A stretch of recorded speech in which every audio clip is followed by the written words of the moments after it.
Good morning, good afternoon, wherever you are, colleagues, friends, and thank you for joining us. My name is Dimitrios Buhalis, I work in Bournemouth University, and basically I've invited a lot of my friends to come forward and have a conversation with us about what's going to happen in tourism due to the coronavirus crisis and how we are going to be in a position to restart and reignite tourism. This is the hashtag I'm using. I'm using reignite tourism to make sure that the communities can go back and we can go into a new, into the new era. I've invited very good friends from different areas and particularly the Mediterranean region, because the Mediterranean region will be facing a whole range of challenges. Which are not necessarily the same as other countries or other places. It's absolutely critical to understand how we can collaborate at the European level and how we can collaborate in a global level in bringing different things together. We've got with us today very good friends and colleagues, professors from different universities. My good friend Marina Novelli from Brighton University, who's also Italian, Maria Gravari in France, in Sorbonne, who's also Greek, Carlos Costa, who is in Portugal and he is Portuguese. We've got Anna Farmaki, who is in Cyprus, and we've got Valeria Minghetti, who is in Venice, in Italy, and then on the second panel we'll have different people.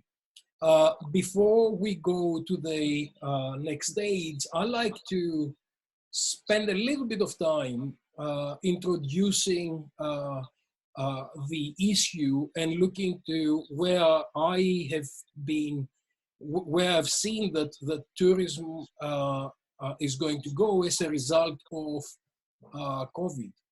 And I really want to share with you some of the slides. That's part of a presentation I did for the WTO earlier on at the beginning of the pandemic to actually help us think of where we're going. I'm going to be very brief. I'll show you a lot of pictures and share with you some of my thinking of where and under which conditions we're going to be able to reignite tourism.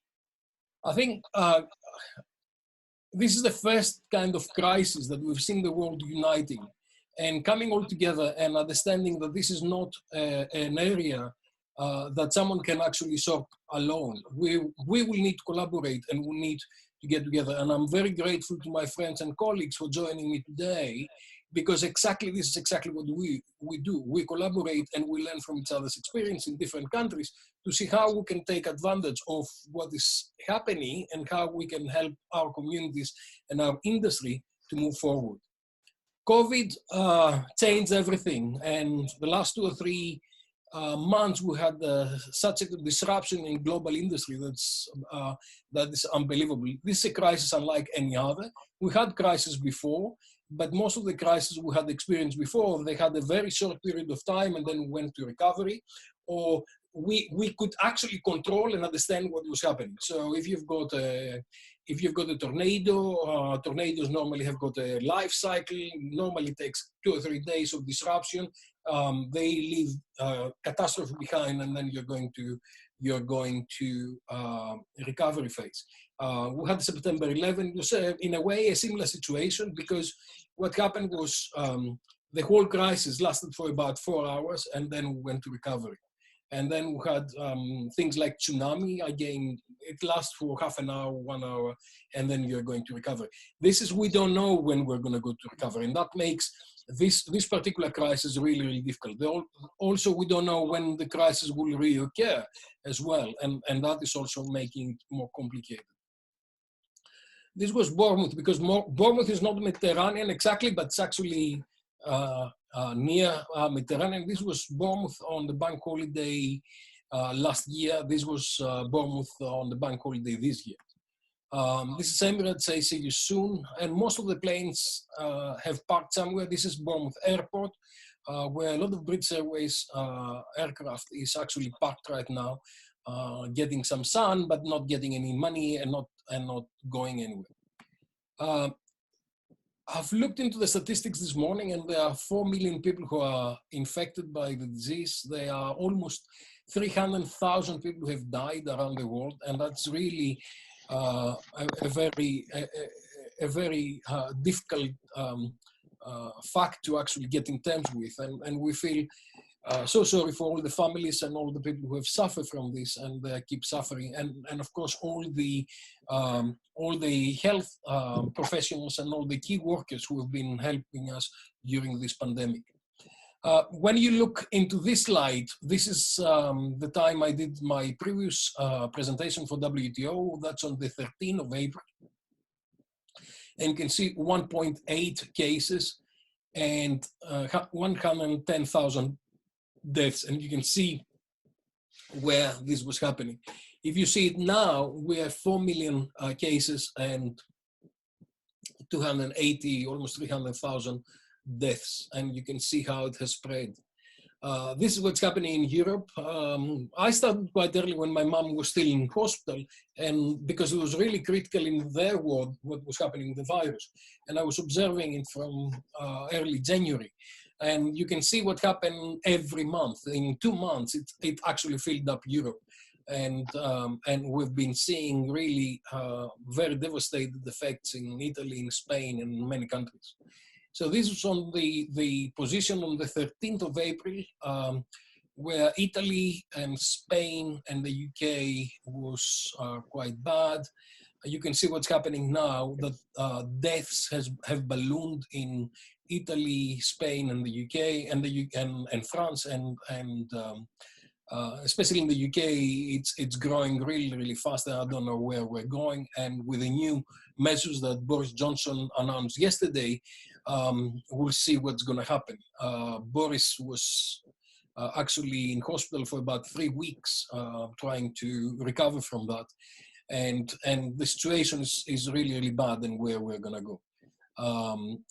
I'm pleased to say that Greece, for the first time, it's probably one of the best examples that we find out there. Cyprus has done very well. Portugal has done very well. Bulgaria has done very well. But a lot of other countries are actually suffering. And the thing to remember when you're looking at this map is really that these are the countries that they are primarily either creating outgoing tourism or incoming tourism. And when you look into the statistics in more detail, you'll see how many people have actually been infected. And you can see the number of deaths in those countries. And those will determine what's going to happen next. And I guess we're going to be discussing it later on.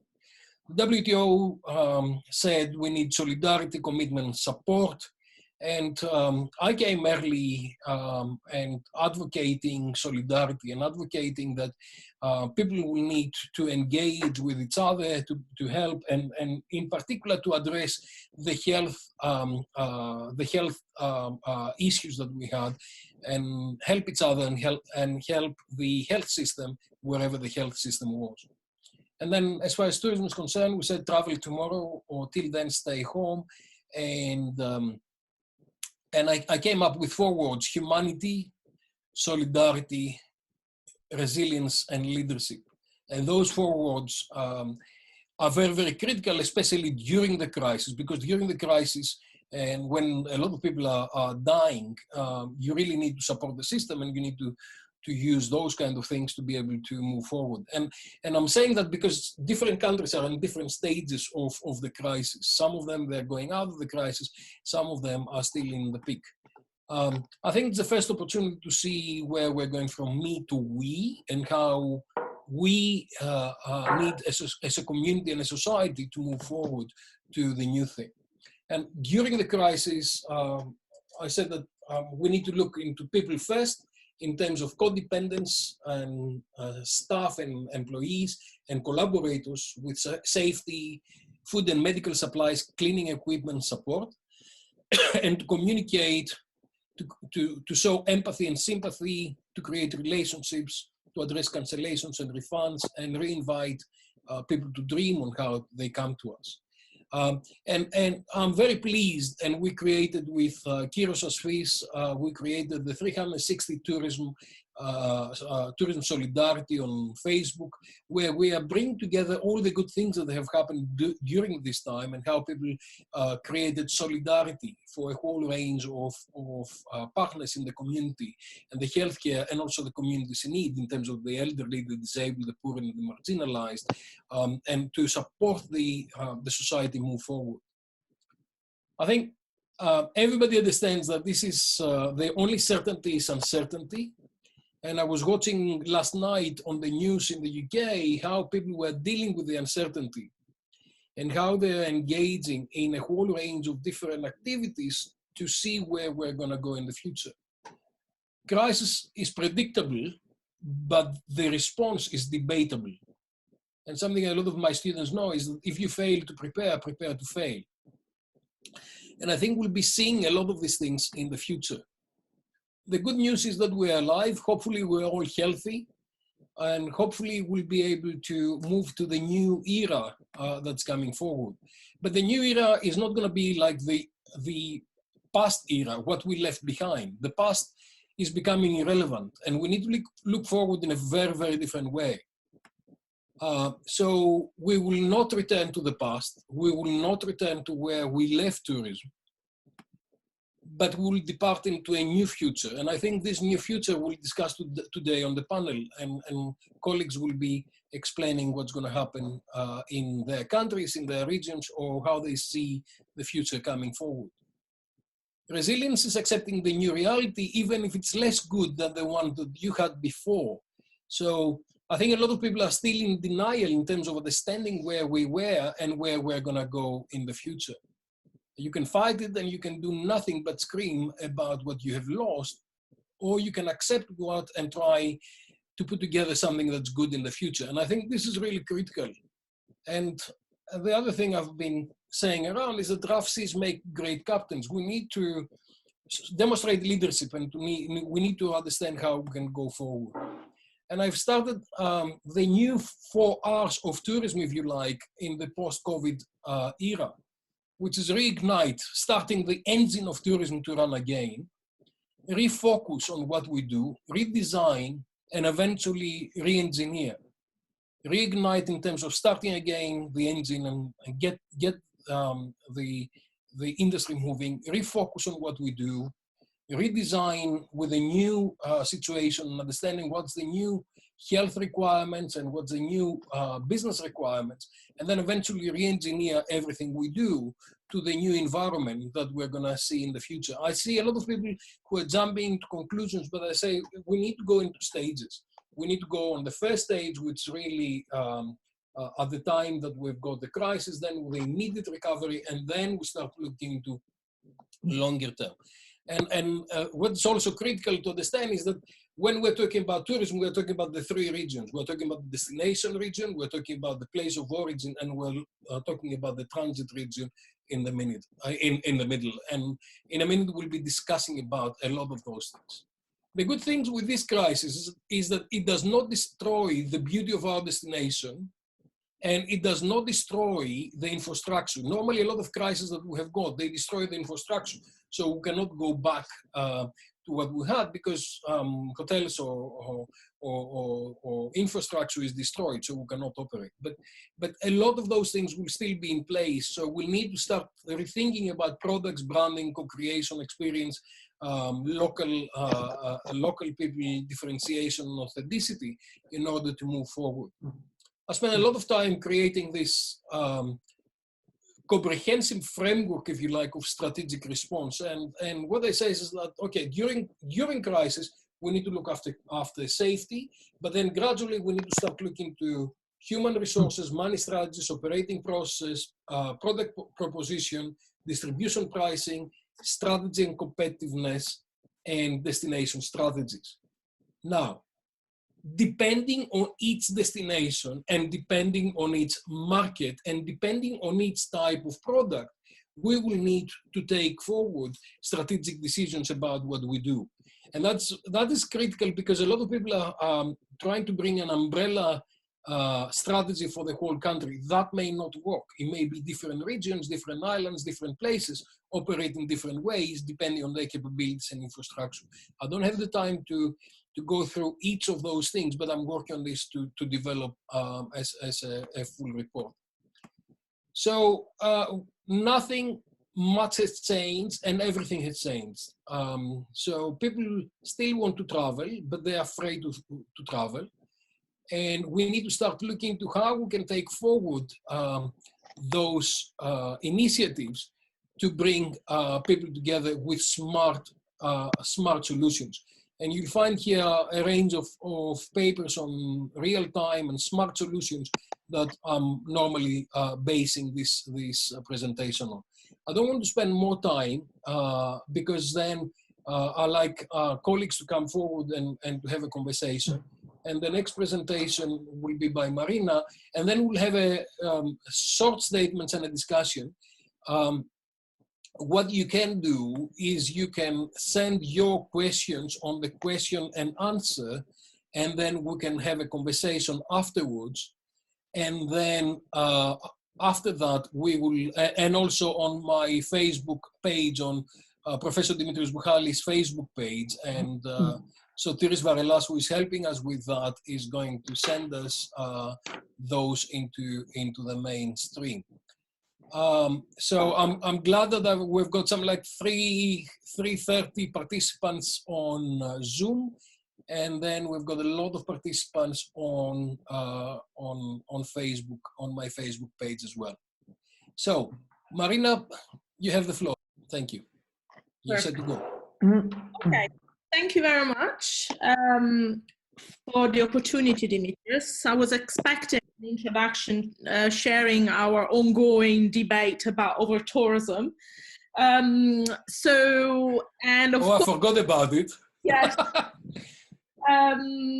So I came prepared purely because, of course, we are in a situation where in the last few months, we have seen a shift, a dramatic shift in the conversation that we've been kind of looking at in terms of where we were before this COVID pandemic just put everything on hold. So we shifted the conversation, and again, the presentation I'm doing obviously is more to set the scene for the conversation rather than giving solutions, highlighting where we were, where we are, and where we may be having to lead to. So we've shifted from the climate change, the flight shame, the over-tourism and tourismophobia narrative, whether you agree with it or not. And of course, the situation is that the entire tourism value chain is being dramatically affected, particularly as with the coronavirus outbreak took us into a situation of global halt, and potentially some of the destinations that we are very familiar with in European context, as Dimitrios already highlighted. So one thing which is particularly worrying, and it is obviously the closing of borders, therefore shifting completely the attention from what the general view was about international tourism being at the center of the attention of a lot of the Mediterranean destinations. And I mean, I come from Italy, and from southern Italy, from the Puglia region of Italy. And I know for sure that, for instance, their strategy of the last 3 years has been very much the internationalization. So we are in a situation now where large investment has been placed on how to internationalize the portfolio. And yet now we are in a situation where we need to go back to a situation which is very, very different, focusing primarily on domestic tourism. And this applies to very much every destinations I have heard of so far. And of course, the scenarios that the UNWTO gives us, whether you are located in those destinations or you are located in those in generating countries, of course, doesn't give much of a security. I mean, Dimitrios mentioned the press conference we had here in the UK from Boris Johnson. And of course, this has left a sense of uncertainty, and even more so a level of of lack of confidence in a way in the travel, whether it is locally, regionally, or nationally, left alone the whole international context.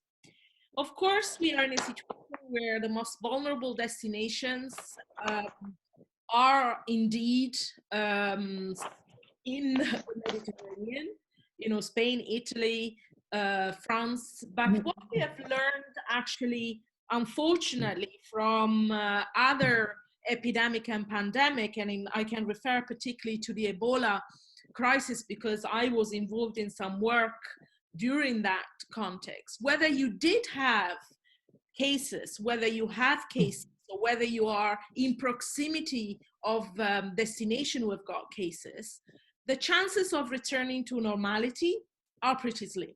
And this is the reality.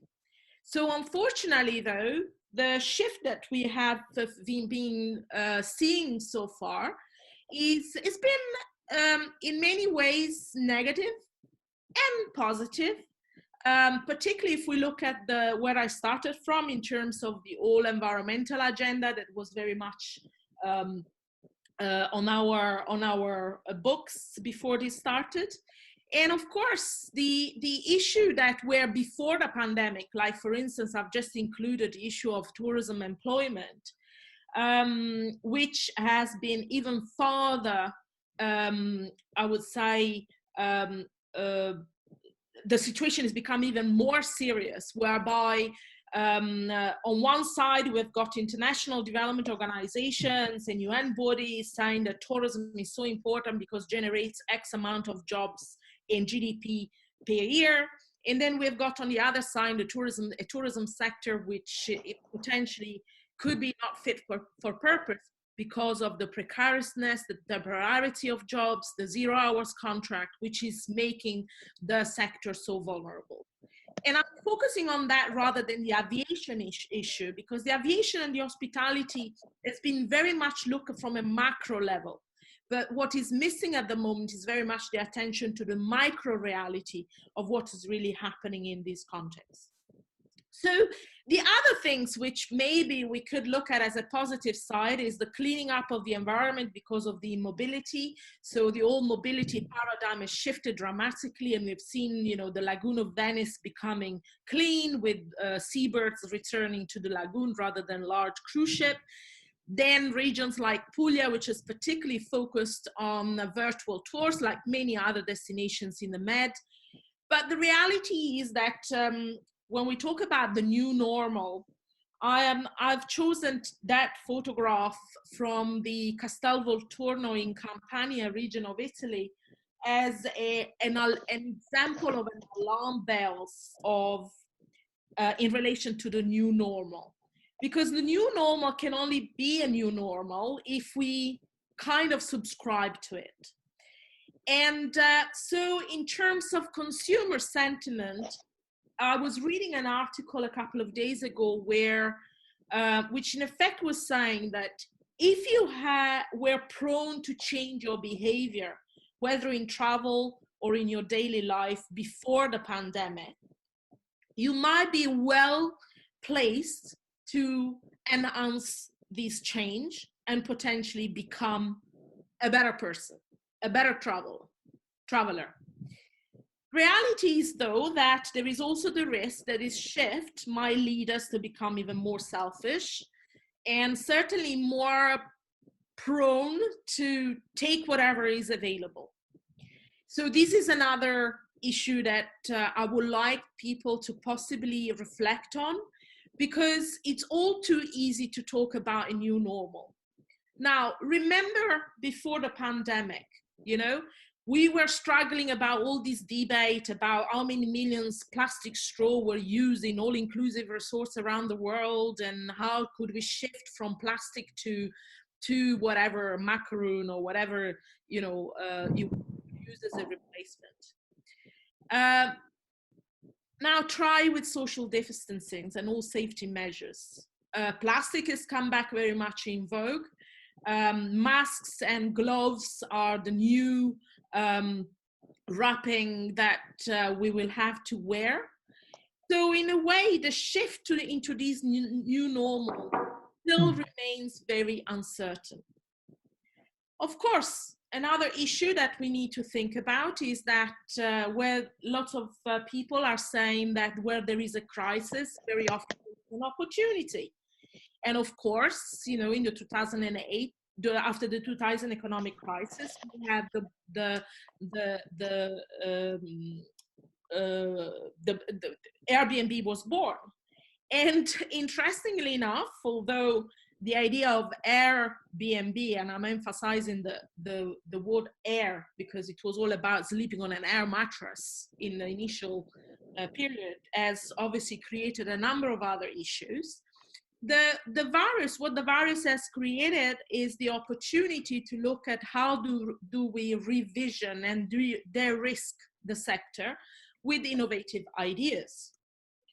So the idea is that we started with the maximizing visitor experience as a main focus, and we have shifted very rapidly on how maximizing visitor safety is. And of course, Airbnb, the hospitality industry, the aviation industry are all launching a number of measures potentially to comply to this.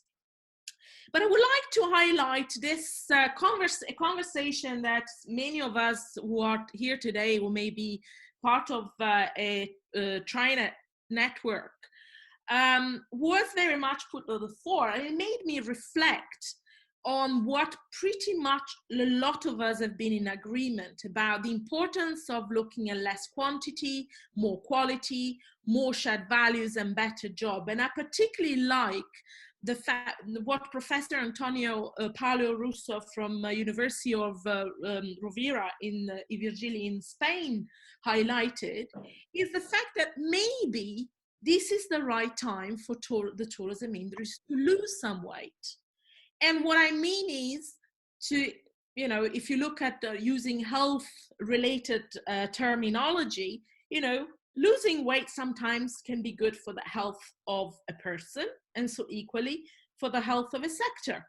But in order to do this, we really need to look at public policies and new consensus on what good tourism is. Because if we kind of continue to disagree on what good tourism is for the sake of our own achievement, I mean, and interestingly, you know, you've probably seen, if you're an academic, the number of special issues on COVID-related call for papers and chapters and the like, which have emerged. Reality is that if we don't start from somewhere having a common agenda, it might become very complex and very even further confusing on how we move forward as a cohesive group of experts. So the idea is to understand, and I'm near completing what I'm trying to say, is about rethinking what we've been working with so far. And sometimes, you know, I hear domestic tourism repeated like a broken disc in whichever context we are operating.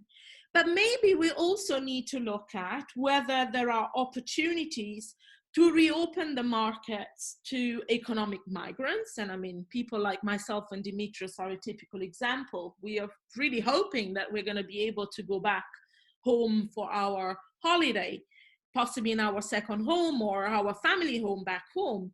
But this is not only about me and Dimitrios. You've seen what has been happening with the German market, asking their government and to negotiate with governments of Spain, for instance, for their second home in the Balearics. And also understanding how the whole shift from a traditional market, what we were used to, could mean, should transition into the next generation.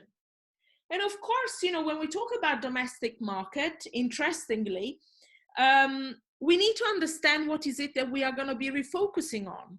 And the reason why I'm putting this is not for mere self-promotion, but it's actually sharing a personal experience that may make us reflect. Before the COVID had obviously hit us all hard, we had just signed a contract with Edgar to write a book on niche tourism, on a handbook on niche tourism. And yet, when the call for papers went out, we were in the depth of this. And of course, with my co-editor, we thought, oh my God, this is probably the wrong time to really think about niche tourism. But lo and behold, a few weeks later, and over 50 plus potential contribution to the document, we came to realize that actually now more than ever, niche tourism could be one of the many solutions. And the reason why I'm saying this is because when we are going to be rethinking dominant models and attractions, maybe we need to look at how, whether through niche tourism, through smart tourism, or with whichever model we may be looking at, how can we move to the next phase? So everybody is talking about new normal, yet nobody knows what this normal is, and I certainly don't know what that new normal is going to be. But one thing I'm certain is that people will travel again. If you look at some of the surveys being done in the UK at the moment, one of the first things that people really would like to do is to start traveling again.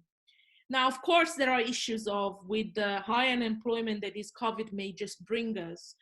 Are people going to be able to do that? So the idea is to understand how this tourism 5.0 will be about, and whether taking responsibility in whichever part of the sector we are, is about taking responsibility in revisiting the way the model that we have been portraying for the past 20, 30 years. And of course, you know, in the Mediterranean, we've had models which have followed the growth model pattern. You know, I will never stop saying, every time you speak to a minister of tourism or a tourism board, their measure of success is how many more tourists they will be able to bring into the destination every year. And this is, I've been saying this like a broken disc for many years, and maybe this is the time to look at how this could be part of a strategic take to de-risk tourism and create that new normal, whatever that will be. Thank you very much. Thank you very much, Marina. You managed to do that without mentioning the word over-tourism at all, which is a major achievement. So I'm not going to have a pub. I did at the beginning. You did at the beginning. But I think you raised some major issues, especially that this creates an opportunity to effectively, what I was talking about earlier, refocus and re-engineer tourism and see what we can do forward. And one other issue that you raised is that quite a lot of the discussion is based on the micro level, not on the macro level. And I'm spending quite a lot of time talking to business around the world about how we can reignite the micro level as well, because this is where a lot of people are really struggling, and especially in many Mediterranean countries where people depend almost exclusively on tourism for developing their livelihood. And for surviving in the future, this is really critical. I was speaking to my friends in Corfu and my friends in Kos and in Rhodes, and they were telling me that 75% of their GDP is depending on tourism. And then I was talking to my friends in Bali, and they had exactly the same situation. And there are a lot of issues about sustainability as well that actually is supported by tourism. Thank you very much, Marina. I think that was thought-provoking, and we'll go back and we'll have a more conversation later on. Our next panelist is Maria Gravari-Barbas, who's a good friend coming from Sorbonne with all her books at the background, a truly academic, that she's going to share her views, and also she'll talk to us about France and the situation that we've got in France. Thank you. Maria. Yes, thanks Dimitri. Dear colleagues, thanks for inviting me. I'm really happy to share this panel with you. I try to share my PowerPoint. Let me just see if it works. I guess it does. Yeah, wonderful. So yeah, Reignite, Mediterranean tourism, and of course, it's very difficult not to speak about this publishing paradigm of 2019-2020. Several books were published on over-tourism, and I guess that we will have tens of books and papers in 2020 about COVID. So those are this is the new theme, in fact, of 2020. This is a picture from the Eiffel Tower. It presents this place as it is right now, or at least as it used to be during the last days, with no anybody, in fact, in the surroundings. So the question is, should we, after this, just reset the button and pass from the 2019 paradigm to the current paradigm? Or should we look for a new tourism ethos, for a new tourism development? And for me, this is the main question, in fact. Reignite Mediterranean and leisure tourism invite us to ask ourselves some questions, eventually envisage crisis as a time for critical thought, imagine post-COVID as something different than business as usual. So as a possibility to critically think about tourism and its futures. And I was very interested to the loss of weight paradigm of Marina. So the question is, reignite or really reinvent? I believe that we need something different or something more that a laissez-faire approach here. We really need a new deal for the economy and a new deal for tourism. I wouldn't speak about a new normal. I would speak more about a new ethic. So can we eventually see the crisis as an opportunity? You spoke, Dimitri, about the prioritization of we over me, and I think this is a very, very important issue here. So reinvent tourism in new ways, transform this current situation, which is a kind of survival plan, into a plan of sustainable growth. Consider tourism as an engine for other sectors also of the economy, directly or indirectly connected to tourism. I think that this point is very, very important because we cannot isolate tourism in our different countries. We need to think to tourism in a kind of systematic way and clearly in a multi-scalar approach, in which, of course, the role of Europe is extremely important. The importance of the state intervention can be determinant. The implication of the tourism stakeholders is also very important. And of course, the responsibility of tourists. And I think that we must see those four factors all together and related one to each other. Speaking about Europe, well, I mean, no need to remind the importance of tourism for Europe. More than 27 million people working directly or indirectly in EU tourism sector.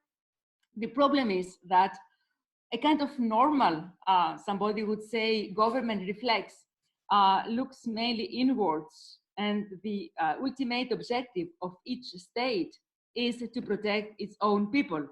Each nation is that adopts solutions that appear best suited for each nation. And the problem is that sometimes we don't really consider our neighbors.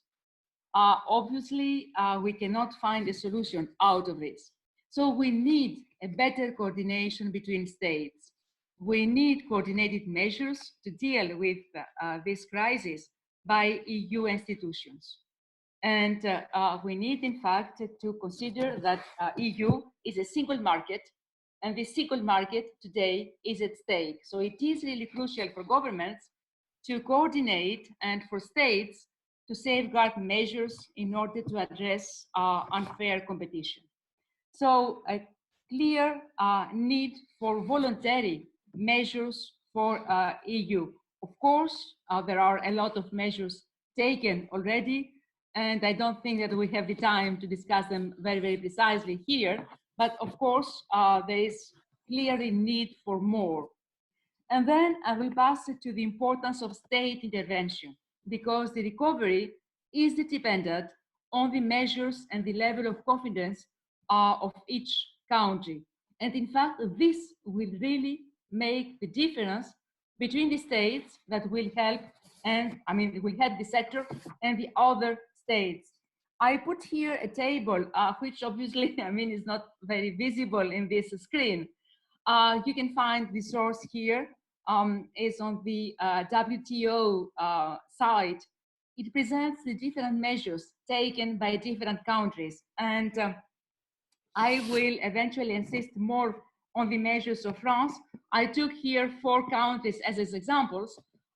Clearly, we don't have the time to present them in detail, but I really would like to stress the attention on the measures of the French state here, in terms of fiscal policy, in terms of monetary policy, and also in terms of jobs and skills. Just to take the example of fiscal policy, France implemented 3 main axes: an immediate support plan for workers and companies for more than 45 billion euros, loan guarantees for 300 billion euros, 300, sorry, million euros, and also a plan to protect threatened companies. And there is also another 2 billions that will go to a solidarity fund for small businesses with less than 1 million euros of annual turnover. Businesses that, due to the crisis, no longer have income, or that have seen their income decrease by at least 70% compared to March last year. So you can see that those measures are really important, and they can really play a very, very important role for the recovery. And of course, in terms of monetary policy, aid of 1,500 euros for smallest enterprises, mobilization of the state for 300 billion, and also of BPI France to guarantee bank cash lines for companies affected by the pandemic, support by the state and the Bank of France. And finally, in terms of jobs and skills, an exceptional and massive mechanism of partial unemployment that has been implemented for all tourism businesses in France and beyond, of course. This does not only concern tourism businesses. So it's very important when we see the landscape of different different incentives in different countries to see that really this state help will make the difference. We are not really in a kind of laissez-faire approach. The third point is, of course, the implication of the tourism stakeholders. The capacity and will of a company to focus on preserving the health and the safety of guests will be, of course, the main concern of tourists in the next summer. And of course, the difference will be made by companies that will care about sustainability on a communal, on a personal, and also on environmental level. This will be a very important criterion for the destination. And finally, the fourth point is, of course, the responsibility of tourists themselves, responsibility of tourists or visitors. This probably is more crucial than ever because tourists will be invited to consider alternative, different modes of traveling, to adopt themselves hygiene, so understand the risks they themselves represent for the others, and especially for more vulnerable people. So we need a systematic approach for Mediterranean tourism. It's very, very difficult to consider this in an isolated way in each country. Of course, each country implements a lot of tools and instruments, but this kind of systematic view, I think, is absolutely necessary today. I isolated here 6 points which seem very important to me today.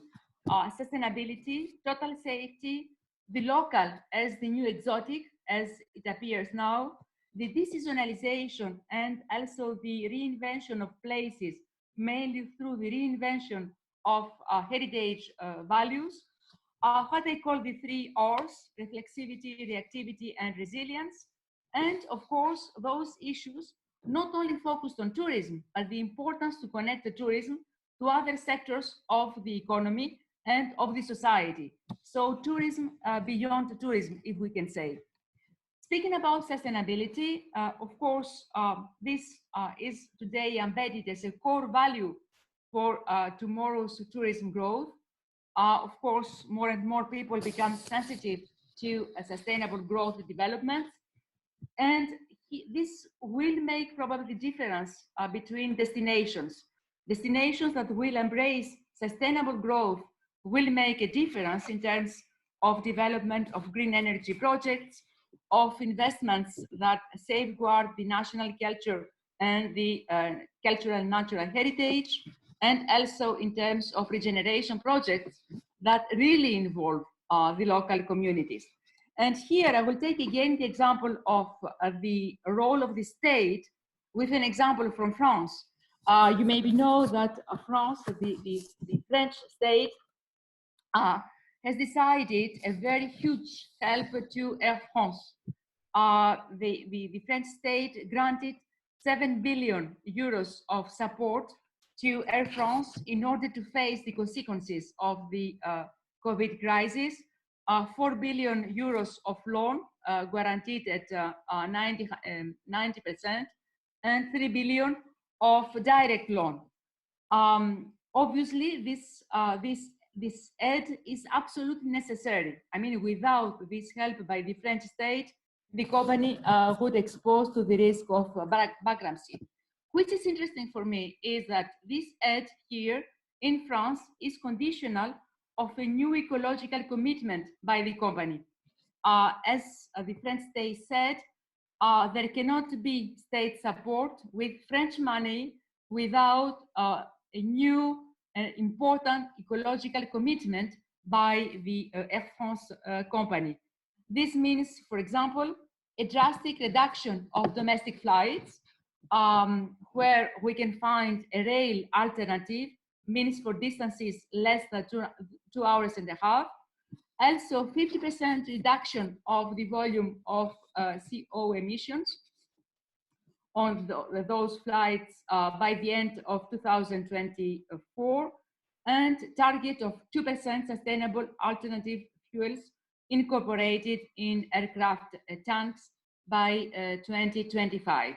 So state support to Air France, which is, I repeat it, extremely important for the company, leads progressively also to a new paradigm of mobility on the French territory, and will change probably the patterns of mobility in the French territory. The second point I would like to stress is the safe destination as the utmost criterion now, because health and safety clearly have always been a key prerequisite to choose a destination, but now it becomes extremely important.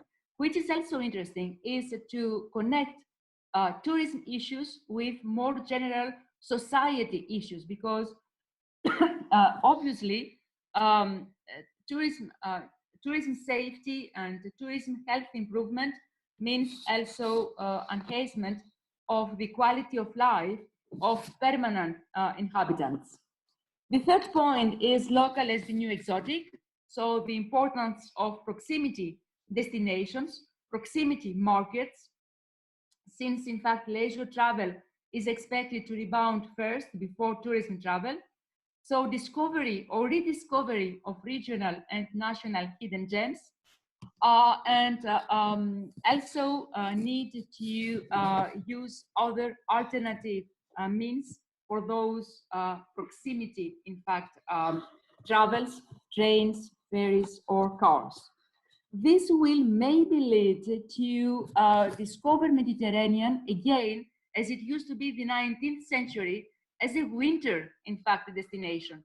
So rediscover the winter season as it used to be in the French Riviera in the 19th century. So unveil hidden gems and offer different products of the Mediterranean regions, rediscover the Mediterranean hinterland, mountain areas, etc., etc. And of course, focus on heritage values and heritage seen here in a totally transversal way, cultural and natural heritage, tangible and intangible.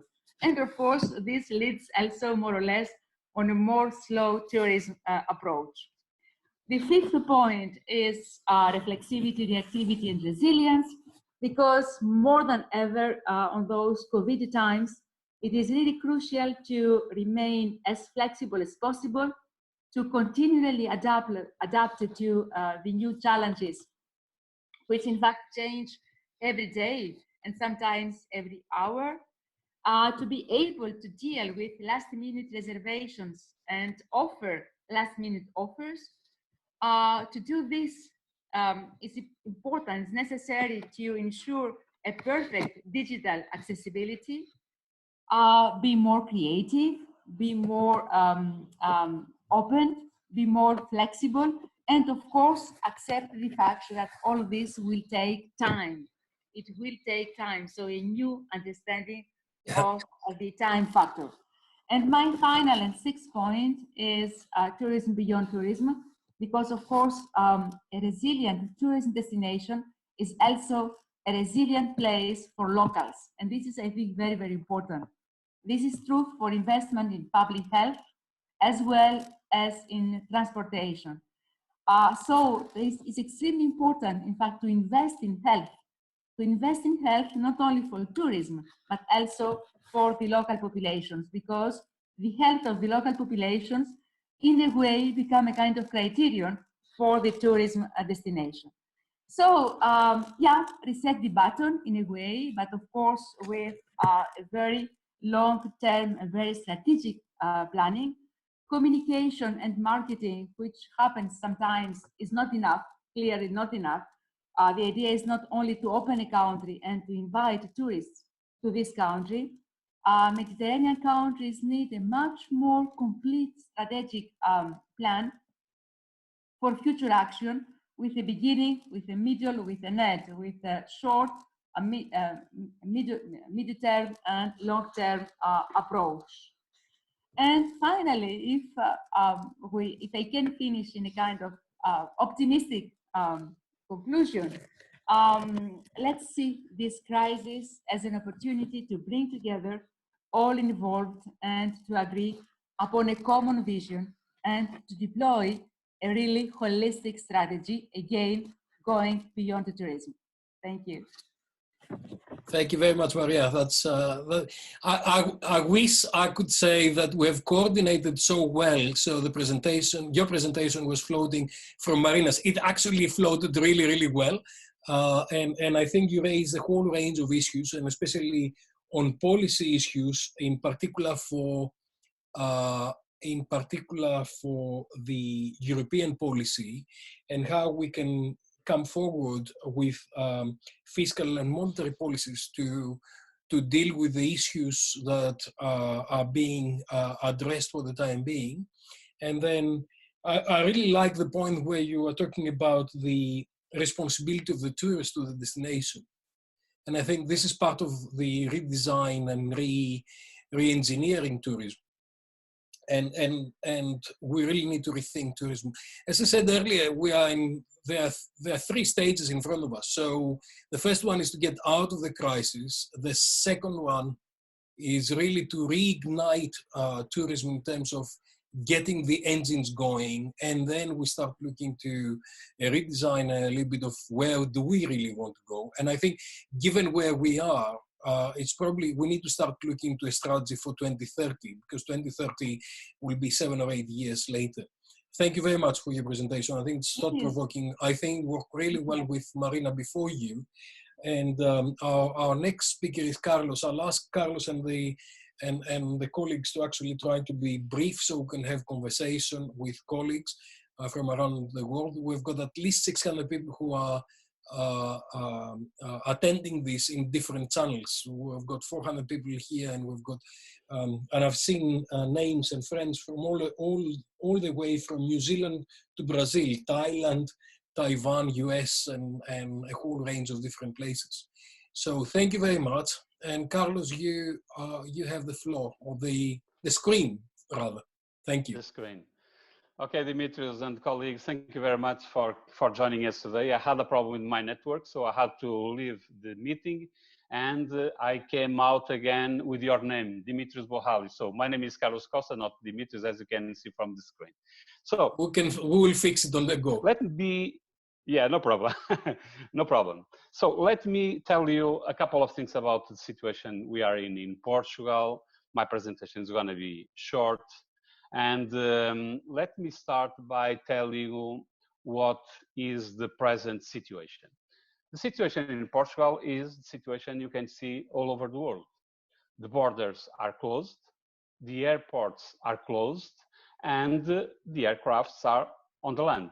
So they are not flying, which is a really strange situation because we are used to see the aircrafts flying.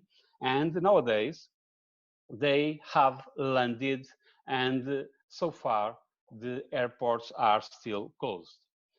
What happened in Portugal is a situation where this is, statistics coming from the mobile phones, okay?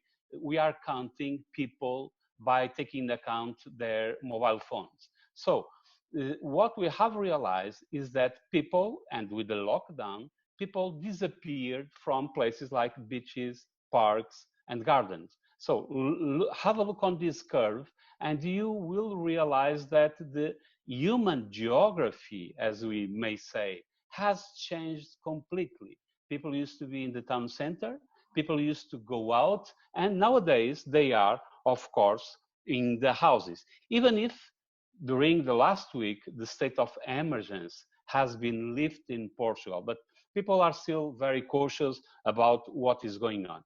Let's have a look on this. For instance, restaurants, cafes, and shopping. Again, the economic activity has completely stopped. And what we see is that, again, people are in the houses and they are not consuming at all. Supermarkets and drugstores, it's the same situation. Even if the supermarkets and the drugstores are still open, of course, but what we used to have used to be, families going to these shopping centers, to the supermarkets. And nowadays what we do is, even yesterday I did that, I went to the supermarket and I was wearing a mask and I was wearing plastic gloves, and therefore I was protecting myself from the virus. And we could see people doing the same in this country. So people are very cautious and they are fully aware of what is going on.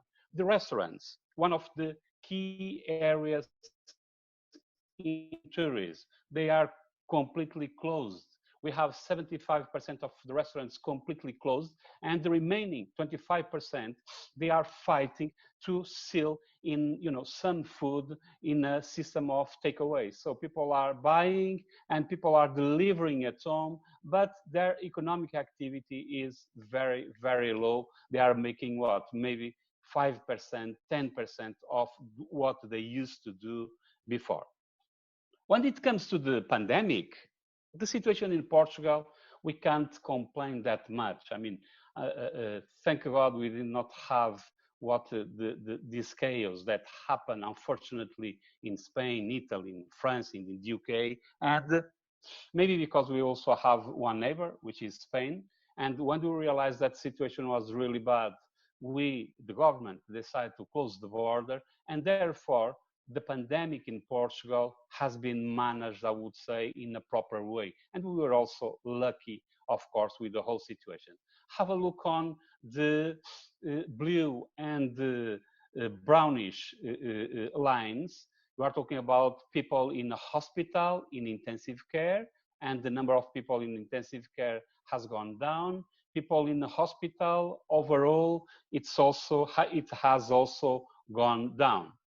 When it comes to the growth rates of deaths and the growth rates of new cases, the situation is progressing in a very good way in Portugal. Even yesterday, we had less than 10 people who died from coronavirus, and we had around 200 new cases of infection cases, which is rather good when compared to other places. So, what is going to happen in the near future, in the days ahead? The first news comes from Forbes. I mean, Portugal has been managing the situation in a proper way, I would say. And the magazine Forbes has been, you know, pointing out about some of the places in the world that will be safe in the future because our National Health Service has played a very important role and it has shown to be resilient. And Portugal is seen as a safe and secure country, a place that maybe in the future may have a bright future. The second thing is what is going to do what we are doing right now and for the near future. So the first thing is critically, of course, social distancing. Social distancing is to be in our minds. Masks will be wear, of course, and borders control will be around for the near future. Second things, major events, crowds, they will be forbidden this summer. In particular, music festivals, markets of handicrafts, and tourism markets and shows. So all these events will be forbidden in the near future. Restaurants. Restaurants will reopen, but we still doubt whether people will go there. Of course, that, and I'm going to show in a while, we have been introducing a kind of certificates, quality, and certificates of safety, but the government, what the government says is they have to operate in half or 1/3 of their capacity. So this is what is going to happen in the future. Marina has already shown a couple of figures and photographs of what the future may look like, and this is what we are going to do in our restaurants. We will be introducing very tight controls. Then certifications of safety and quality. This is what the Portuguese government is doing right now, and this applies for hotels or, generally speaking, accommodation and restaurants. Then beaches. What the government is planning to do is, can you imagine this? They will be establishing fences, and they will be controlling the number of people allowed to go on the beach. And this will be controlled by drones and by the maritime police. So while we were used to see, you know, all our beaches completely open, what is going to happen in the future is that we are going to have fences, you know, circumscribing all these places. Let me just show you two more slides. This is a model that I published on a very nice journal, Tourism Review. I'm sure that Dimitrios agreed with me.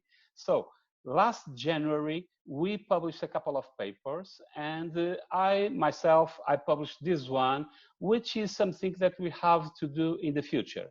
Tourism has to be redesigned, tourism has to be reinvented. And one of the critical things that is really missing in this area is a bridge between the economics and management of tourism and territorial planning. Tourism has operated mostly from the demand side. And even if in the future we have to look at tourism from the demand side, no doubts about it, because we have a business in front of us, but we have to start thinking that the business of tourism depends not only on tourists by themselves, but on the economics and networks, on the economics of networks and itineraries that we can create from this area. Also, we have to look at from the demand side in terms of capacity, development, and experience and brand love hospitality. So this thing that we can see on the top of the model has to be bridged with the second part, which is right on the bottom, which is about territorial planning. We have to think about physical planning, and we have to think about how to bring people in terms of, because it's democratic and because it's a matter of ethics, but it's also a matter of innovation. How shall we bring people into the heart of the tourism system in order to make the destination successful unique, different, exciting, and remarkable. But above all, it has to be safe and secure.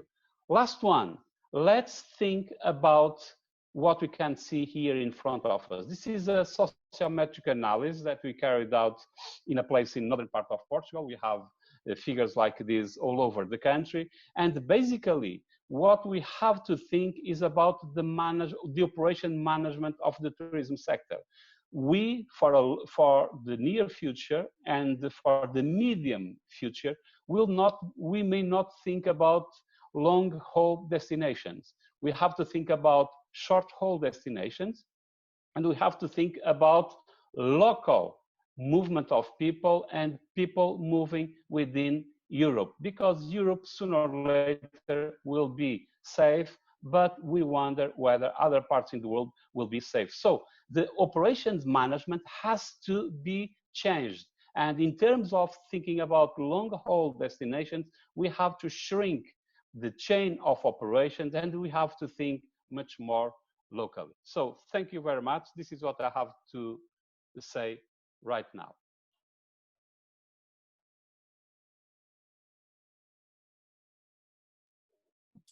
Thank you, Carlos. Really appreciate that. You can see a planner, right? You can see a planner, an experienced planner who's been working on this for a long time. But I think from what Carlos is bringing to the table is really very important, is how can we go to the next stage?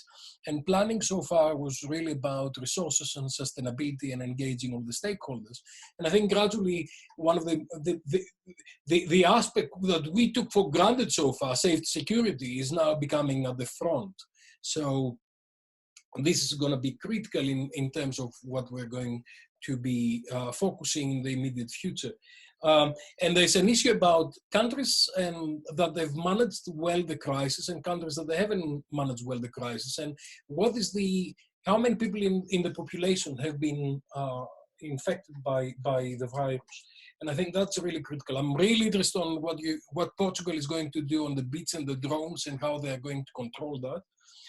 Carlos, do we know when Portugal is going to allow foreign tourists to come in? And is the government allowing charter flights to go to Algarve and to the beach? Not yet, Dimitrios. What the government is saying is that we have to move slowly, and we have to be sure that we don't have a second wave of infections in this country. That is what we are really afraid of. Because when they look at, for instance, Korea, Singapore, and other places, what people are expecting is a second wave of infections. So we also have to take in account that our neighbors are the Atlantic Ocean from the east side, and Spain from the east side, and the Atlantic Ocean from the western side. So Spain is still in trouble, and therefore the territorial border has to be kept for a while. And as far as the airports are concerned, you know, we have been implementing very tight measures in Lisbon, and Porto is almost not operating at all, and Algarve is out of the race so far. And even in Madeira, they have almost closed. So this is what we should expect in the near future. Do you have a date for when restaurants are going to open, for example? Yes, they will open now in second half of May.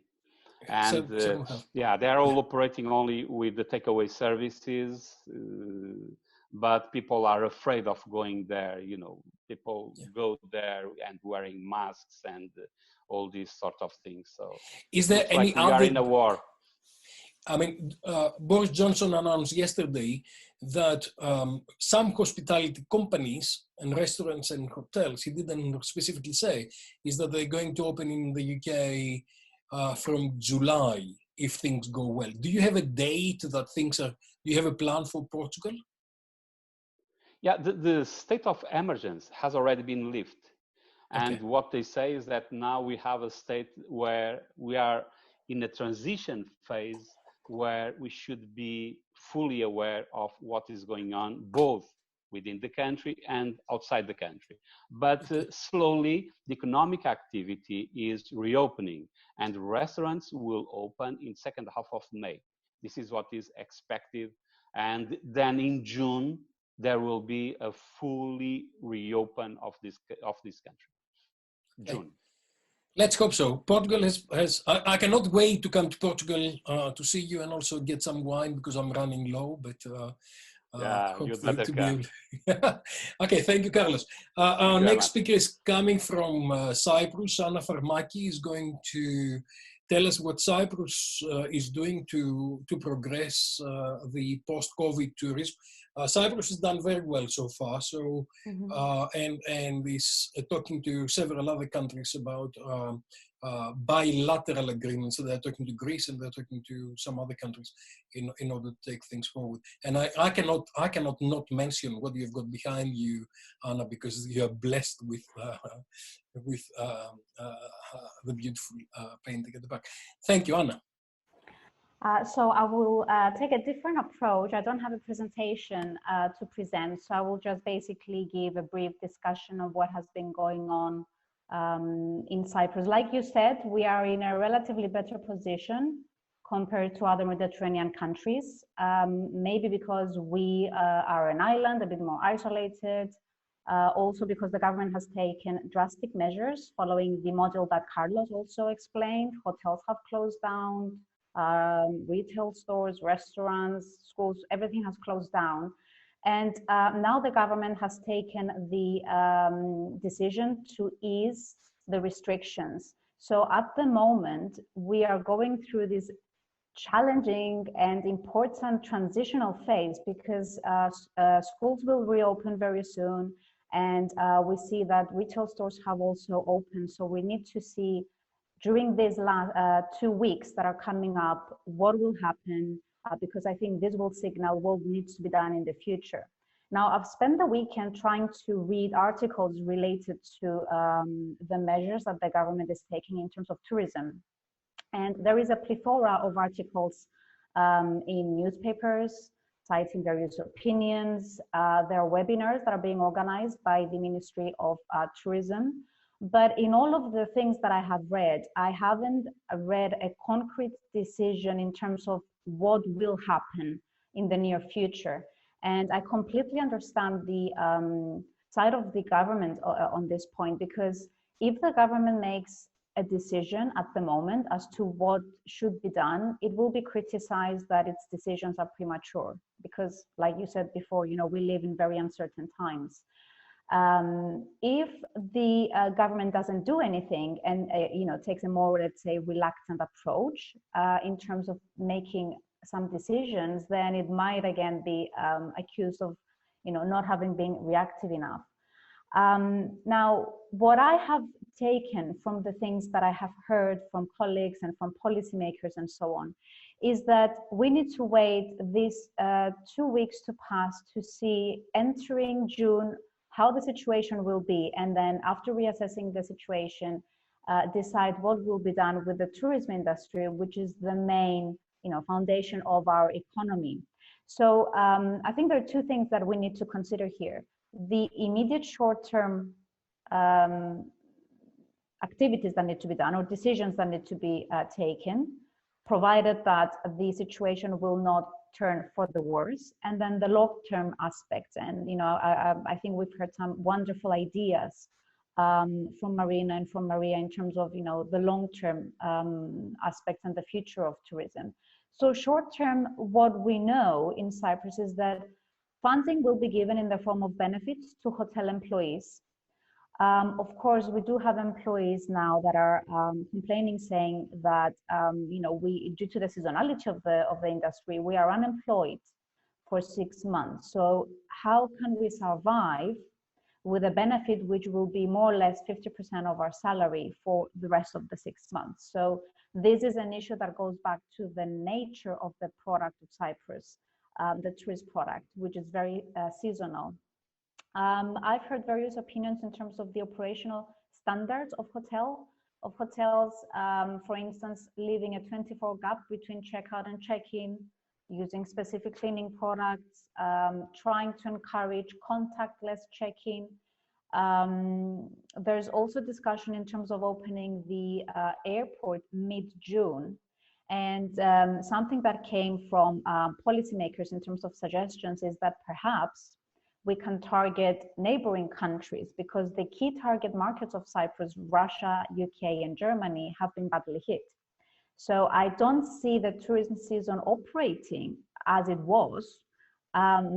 Without wanting to be a pessimist, I think the tourist season this year is lost, and at best, what the government can do is perhaps try to target the domestic tourists.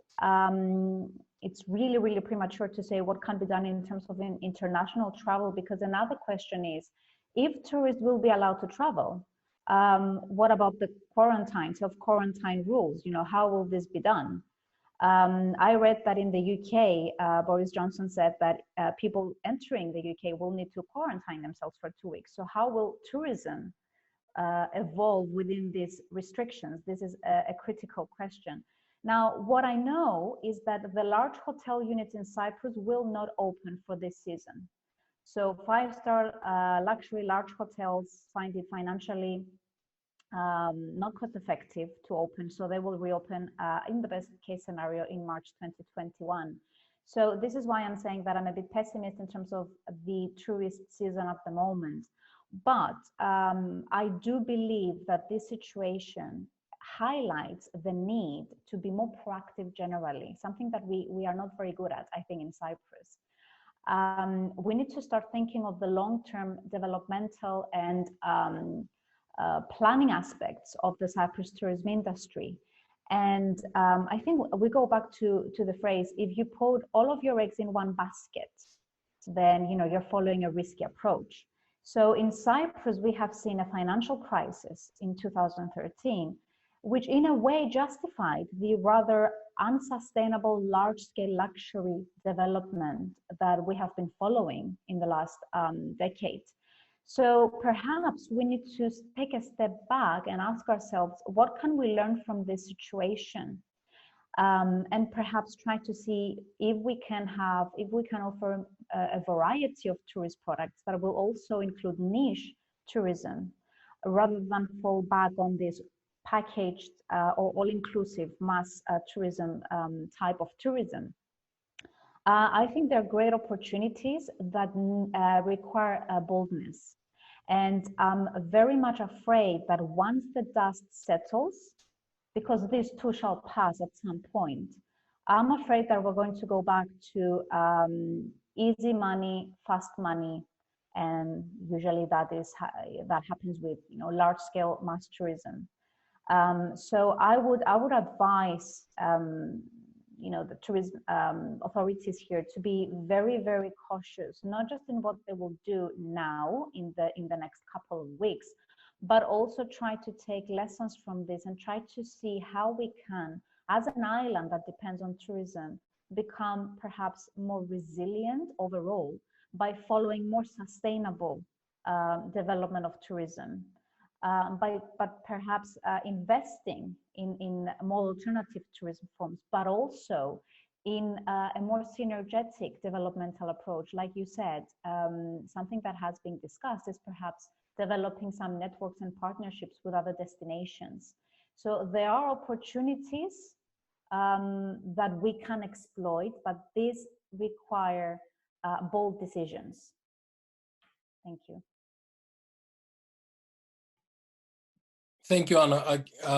You raise a whole range of issues in terms of operational, strategic, and longer term. And I think you're absolutely right to kind of break it into different stages, because I think the first issue is, when do we actually manage to reignite the destinations, and when can we see people coming through the door? Has Cyprus announced a day of allowing tourists to come in without quarantine? They have announced that most likely, provided that the situation will remain as it is, that the airport will open mid-June. But I do not see the target markets of Cyprus returning for this season. The British and the Russians are definitely out of the questions. I heard a second wave of coronavirus cases is now happening in Germany, so I think we can scrap Germany off. I did hear the idea of targeting Israel, which is a neighboring country, and for me, this is something that should have been done earlier on. We do have Israeli tourists, of course, coming throughout the years, but we need to target neighboring countries in the Middle East and in the Arab world, I think, more strongly. And another issue that needs to be discussed, and I was discussing this with a colleague, is in terms of operational standards, how will this 24-hour gap between checkout and check-in work when Cyprus, to a great extent, relies on tour operators? And we know how tour operators work. You know, they bring in the aircraft, yeah, they unload it, load it, and then it goes back again. So there are various issues that need to be considered. And I think that the challenges will be of a practical nature, given the developmental route that Cyprus has followed all these years. So if we do want to... So, and the issue is, it's not only the operational aspects, but also the financial aspects, because the tour operating charter flights kind of mode operates in a specific business model, which operates in a particular way. If you've got an aircraft being empty at the destination, or doing one of the legs empty, it doesn't work. It just doesn't work. So there's a lot of issues that we're going to be talking, especially on the second panel. We'll talk a lot about more operational and micro level issues. Okay, Anna, would you like to say something more, or? I think the previous speakers have covered some great ideas that we have heard, and I do hope that some of this will materialize, because this situation, if anything, has shown us, you know, that we are given an opportunity where we went to square zero in a way, so we're back to basics. Let's take this opportunity, be bold, and try to change, not just redevelop by redeveloping on the existing foundations, but let's change the foundations and, you know, try to be bold and bring some substantial changes in an industry that needs changes. Thank you very much. I think we'll be discussing a lot about redesign and re-engineering towards 2030, because I think inevitably we'll be looking to that. Having said that, a lot of the conversations, academic conversations that I hear do not necessarily take advantage of a lot of the issues in terms of infrastructure, investment, and what's happening in the marketplace.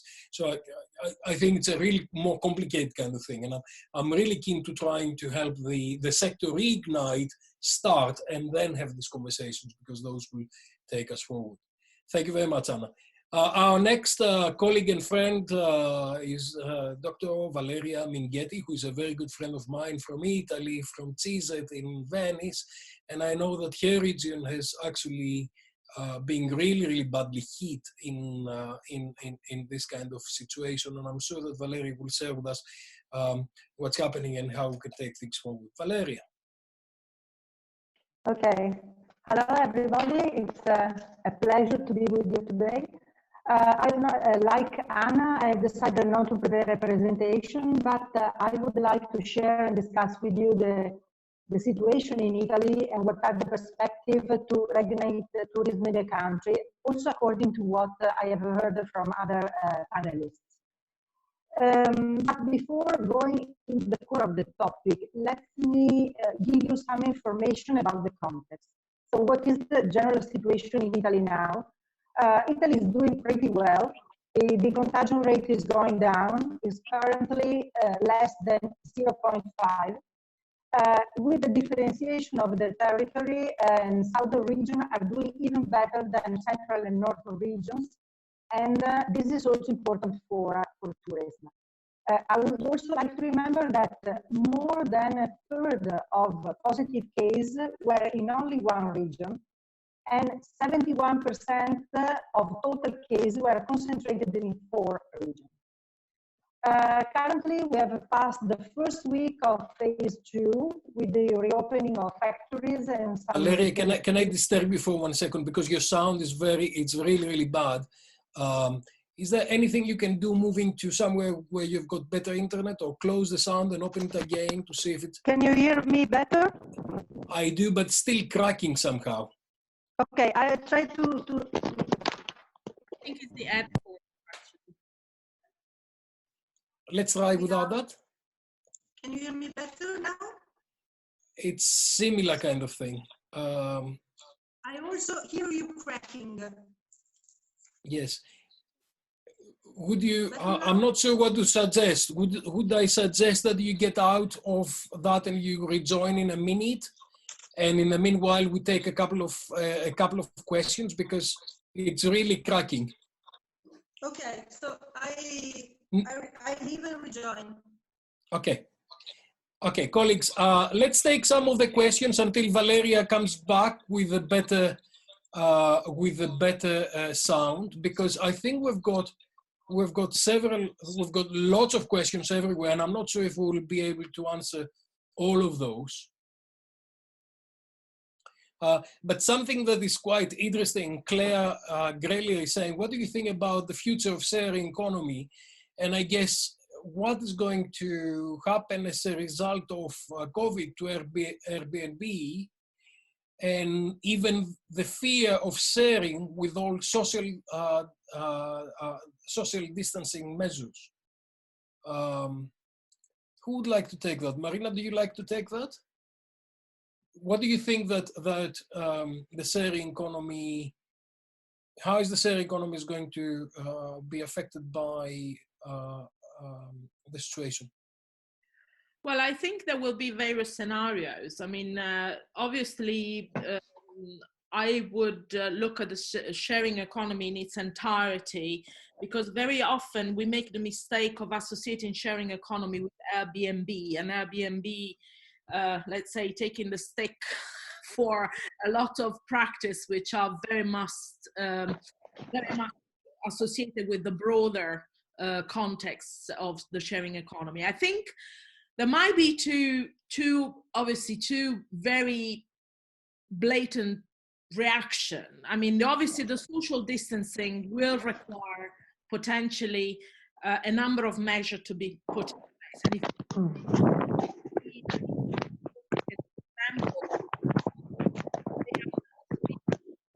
Their cleaning and procedure are being updated, so they will have a new protocol like many other hotel establishments.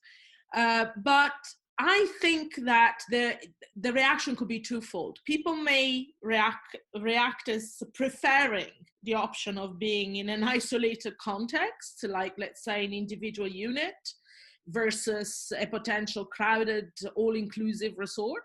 You know, we don't know though whether that is going to be the case. Or we might just see that people may decide that actually they may feel much more secure in larger operations which have got very strict procedure in place. So I think it's too early to say, but one thing we need to be very, very careful is to have a blanket approach in the way we establish policy and practice across the hospitality sector, being this based on share economy principles or macro operations such as the big hotel chains. So, you know, all in all, my answer would be we need to be very careful to just identify specific organizations as being holding, you know, the magic stick to how this is going to be reflected in the future. Thank you so much, Marina. Let's try Valeria again to see if we have managed to resolve this. Can you hear me? We can hear you. Okay, it's okay. No, but you need to take the headphones off, and if we can you hear me? We can hear you. You're still cracking. I think you need to close your camera. I'm afraid. Close the camera. That is strange because I have a problem only with you, not with Marina or. But we have no problem hearing you, Valeria. Valeria, if just maybe close the video. Close just the video, like Dimitrios said. Can you hear me? Yes, we can hear you. Is better? Much better. Thank you, Valeria. Okay, thank you.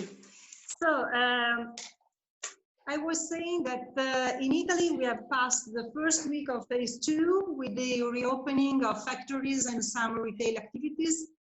So the next important turning point will be the 18th of May, when all the retail activities will reopen and also museums. And people can move all over the territory.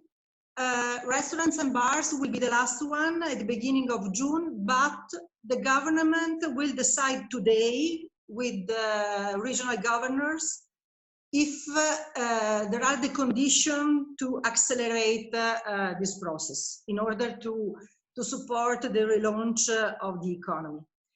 So regarding the state of the art of tourism, as Marina showed you before, tourism represents about 30% of total GDP, if you also consider indirect and induced effect. And the period between March and May concentrates 1/5 of annual overnight stays in Italy. This means about 81 million nights in 2019, of which 56% are international nights. So this means that in the same period, international tourists spend about 9.4 billion euro in Italy. So this gives you a measure of the loss of the tourism industry in terms of turnover. And to this amount, you have also to add the expenditure of domestic tourists. So going to the challenges and opportunities Italy is facing. So most of the challenges are the same faced by other Mediterranean countries because they are exogenous. For example, the reopening of European skies prospected by the 15th of June, or the measures to be adopted to ensure safety and social distancing, transport, hospitality, or the risk of rising prices. There are also some shared challenges, such as the need to support tourist business with a set of measures, economic, fiscal, social, as well the tourists' wish to travel and their concern about security and safety. But Italy has also been one of the countries hit the most by COVID, with Spain, UK, and France. So we have also to consider the barriers put by some neighboring countries like Austria and Switzerland, or the rule of 15 days isolation imposed by some countries to residents having spent some time in Italy. I would also add the bad communication campaign made by international and national media, especially at the beginning of the lockdown, describing Italy as the red zone or the infector of Europe. And this even if the country received many evidences of solidarity and affection from all around the world through traditional and social media. But, you know, this not means that I would go on a holiday in Italy there in the next month, okay? So solidarity does not mean that I would go. Regarding opportunities, Italy is one of the Mediterranean countries where domestic tourism is stronger, is about 50% of the total market, and where outbound tourism accounts for less than 25% of total trips made by Italians. So this means that even if other Mediterranean countries are credited to restart soon because they have successfully managed the pandemic, like Carlos or you, Dimitrios, said, like Greece, Portugal, or Cyprus, those countries are more dependent on foreign tourists than Italy. This implies that the impact of transport restriction will be higher, especially for islands. In addition, being dependent on foreign tourists also pose a series of issues regarding the safety of both tourists and residents. Anyway, according to the data provided by Sojourn, which is a provider of data-driven traveling marketing solution, in April, the surge of flight to Italy having departure from April 2020 to March 2021, made from both international and national market, have shown a significant dynamics in comparison to the same period of the last year, even if the surges in absolute values are considerably lower. So finally, how Italy will or should reignite tourism. According to this consideration and also to the trend emerging at international level, we can say that Italy can try to relaunch the situation, first of all, focusing on the promotion of staycation and proximity tourism, especially in the short term, trying to attract also Italians who are used to holidaying abroad. This may not compensate the loss of foreign tourism, but it can help. And it is also a great opportunity for business and destination to gain or regain new clients. This is what the Ministry of Culture and Tourism and also regional government are pushing the most, actually, also with a plan of incentive to families. This decision could also imply the strong competition among the regions and the need of effective strategies to reshape local product and experiences according to new tourist attitudes. Second aspect, to extend the length of the summer season to September, October, and also deseasonalization like other panelists have highlighted before me. Third aspect, working on maintaining the relationship with the foreign tourists, first of all, with those who already spend holiday in Italy and live in neighboring countries. German-speaking countries are the first clients for Italy, and according to what's stated by some tourism operator, those people who book year for year have generally not cancelled their reservation, but they are waiting to understand if they can come in Italy or not. But also, Italy also needs to plan an effective communication campaign to reassure tourists around the world that the country is doing everything to ensure them a safe and enjoyable holiday. So we have to invest in trust in order to maintain our positioning in the international market. A fourth aspect is that since the competition between different supply systems will be strong, probably promoting typology of tourism that can differentiate our offer and at the same time actively support social distancing and the security of traveler will be a plus. For example, outdoor or open air tourism, in which Italy is one of the most popular destinations in Europe. So traveling using recreational vehicles or lodging in mobile home with a wide reserved external space around can ensure a higher security and safety, for example, than other lodging solutions. And some national associations are supporting this initiative. Last aspect, governing tourism in popular destination and promoting destination and attraction that are out of the beaten tracks, like routes, small towns and villages. This is another opportunity and is another initiative that is currently supported by both the ministry and the regional government. This takes into account that the development of a sustainable tourism model now requires a new concept of social sustainability. So now it not only implies to develop tourism in order to respect residents' quality of life and the tourist quality of visit, but also to ensure the respect of health for both. So the main issue is now to manage tourism properly. This was what popular tourist destinations should have done also before COVID, but it is also a challenge for minor destinations, which can benefit from the new attitude of tourist demand and learn from the mistakes of their most famous colleagues. In this context, I think that the first challenge is to define the criteria according to which the maximum number of people to be welcomed in the destination will be fixed. And secondly, to plan a communication campaign for the public of potential clients. So in the short, medium term, the capacity to contain and to govern tourist demand is an important plus to enhance against potential competitors. So I think that Italy has to be fully aware that some decisions that should have been taken in the past cannot be postponed further, and has to be flexible enough to find a new equilibrium in order to fulfill the tourist request of a new safe normality, or as the colleague from Paris said, the new ethics of tourism. Thank you very much. Thank you, Valeria. We feel for Italy, and it will be very tough summer for you. Can I open the floor a little bit for discussion to see what we have got so far, and then gradually what I'll do is I'll try to work my way through the questions until 2 o'clock my time, and then I'll give you a little break.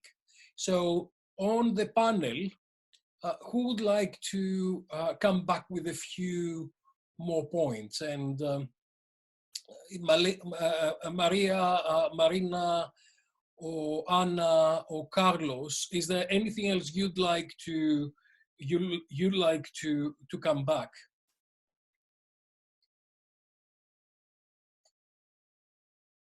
If not, I'll go to questions directly.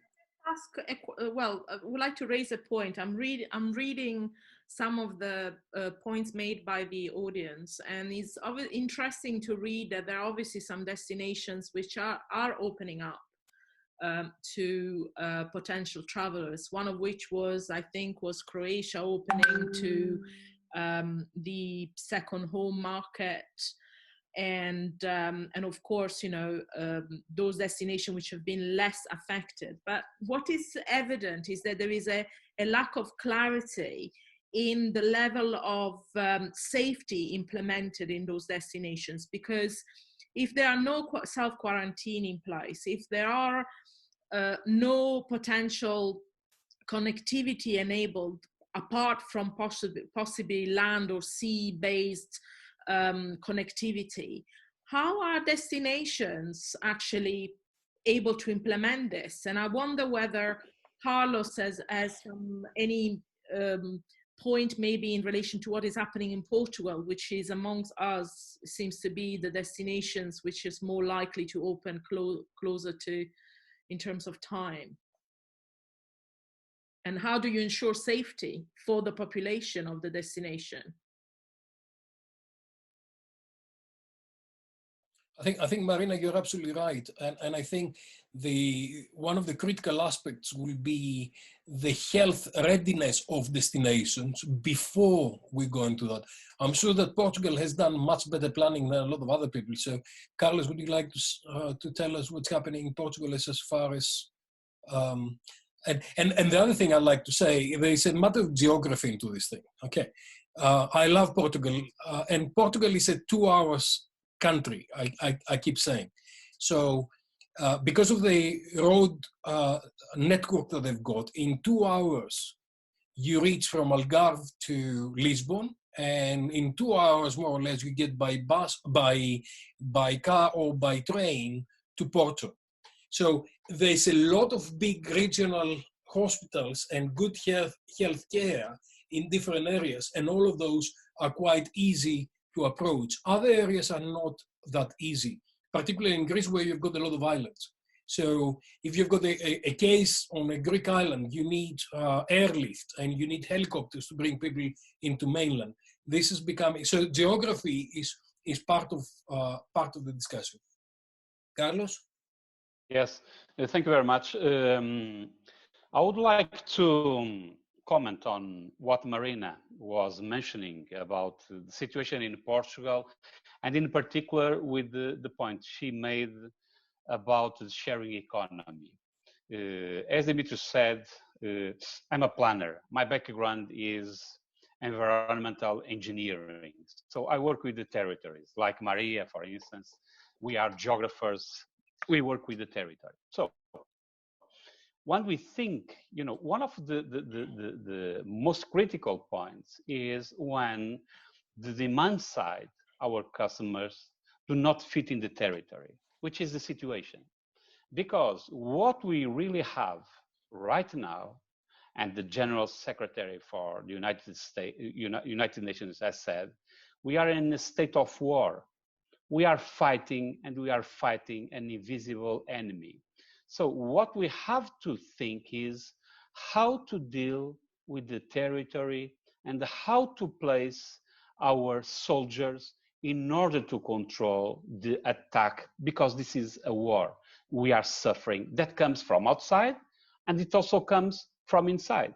So there was a question, Victoria, and I have already answered one of the questions in the panel, the questions and answers, and she was saying, well, Carlos, you are canceling all these events in Portugal, and what do the business think about that?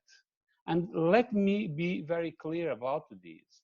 What we have to do is protect people right now. The first thing is to protect people. You know, we always have these press conferences at lunchtime, and Portugal has just had a new one today. And thank God we have only 9 deaths and 98 new infections. And why? Because we stopped the economic activity for the last 2 months. We are not afraid of this. Of course, that, you know, the hoteliers, hotels, restaurants, and businesses were saying, well, this is bad for our business. But at the same time, they knew that the situation could be even worse if we were not stopping the whole thing. So let me again tell you this. This is about operations management. This is about logistics. And of course that we can't stop everything and say, who cares about the business? No, we have to change the emphasis, and we have to change the way we look at business. Because, of course, that if we protect ourselves first, and we are not talking only about countries, for instance, in Italy and in Spain, we have some places where the situation is really bad, but other places where the situation is not that bad as that. So what we have to do is to approach this from a territorial point of view. It could be the country, or it could be a region. And from that point of view, even I also have a couple of webinars here in Portugal, and a former minister of industry said, look, what we have to do is to shrink the business chain. Because we have to shrink. Why? Because we'll be closing the borders. Okay. So if we protect the country, then the country will become safe. So it's time to expand the domestic tourism. That is the first thing. But people will not be flying this country, as Dimitrios was saying. Of course, that we are still afraid of even going to our airports. I'm not going to be in an airport for the next months. So what I'm planning to do, what the Portuguese are planning to do, is to drive. And Portugal, it's a rather small country, 2-3 hours you can drive, and we can have, this is also a great opportunity to the Portuguese inland, because, you know, we have all these less developed regions, and therefore what's going to happen in the near future is that people will not go to Algarve, even if they will be coming out with very attractive prices. But look, there's the price of your health. So what people will do is they will move into low density areas. And this is the new geography. And this new geography, from a territorial point of view, has to be put in a context of the economics, of the new economics and of new management. So again, we have to shrink the business chain. We have to make all these businesses safe, and then slowly we'll start opening the borders, even because I'm sure that the Spanish don't want us to go there. And I can see Eduardo from here, our neighbors, beautiful neighbors, very nice people, but also right now we don't want also to move into Spain, because Spain is dangerous. Also in Portugal, some regions, the northern part of Portugal is very dangerous. We have a number of cases there, and it's still dangerous. While Alentejo is low density region, we can move into this area. So it's about, and Maria can also come pop into this area, because this is very much about the geography. We are talking about human geography. Let's move back to basics. It's about human geography, and it's about physical geography. Absolutely, and what is critical is especially countries that have got different destinations in different regions, that they need to understand they need to understand safety, security, and health infrastructure per per region, and plan for that in that kind of effect. I can see Maria smiling, so she would like to come in. Well, yes, I totally agree with what you said, and with Carlos' remarks. We would never imagine a few months ago that frontiers would be again so important, and not only national frontiers, but also regional ones. You know that in France, we do have the situation with 3 types of regions, yellow, orange, and red. And I live in a red region, which is the Parisian, in fact, region. And obviously, this creates those internal frontiers with specific regulations, and obviously specific also projects. You spoke, Carlos, about shrinking the chain, and this is what happens, in fact, in the Ile-de-France, the Parisian region, in a diameter of 100 kilometers. This is, in fact, the possibility that people is given today. I mean, move around this 100 kilometer radius. And obviously, this is not only about national and domestic tourism. This is also about local tourism. It's about regional tourism.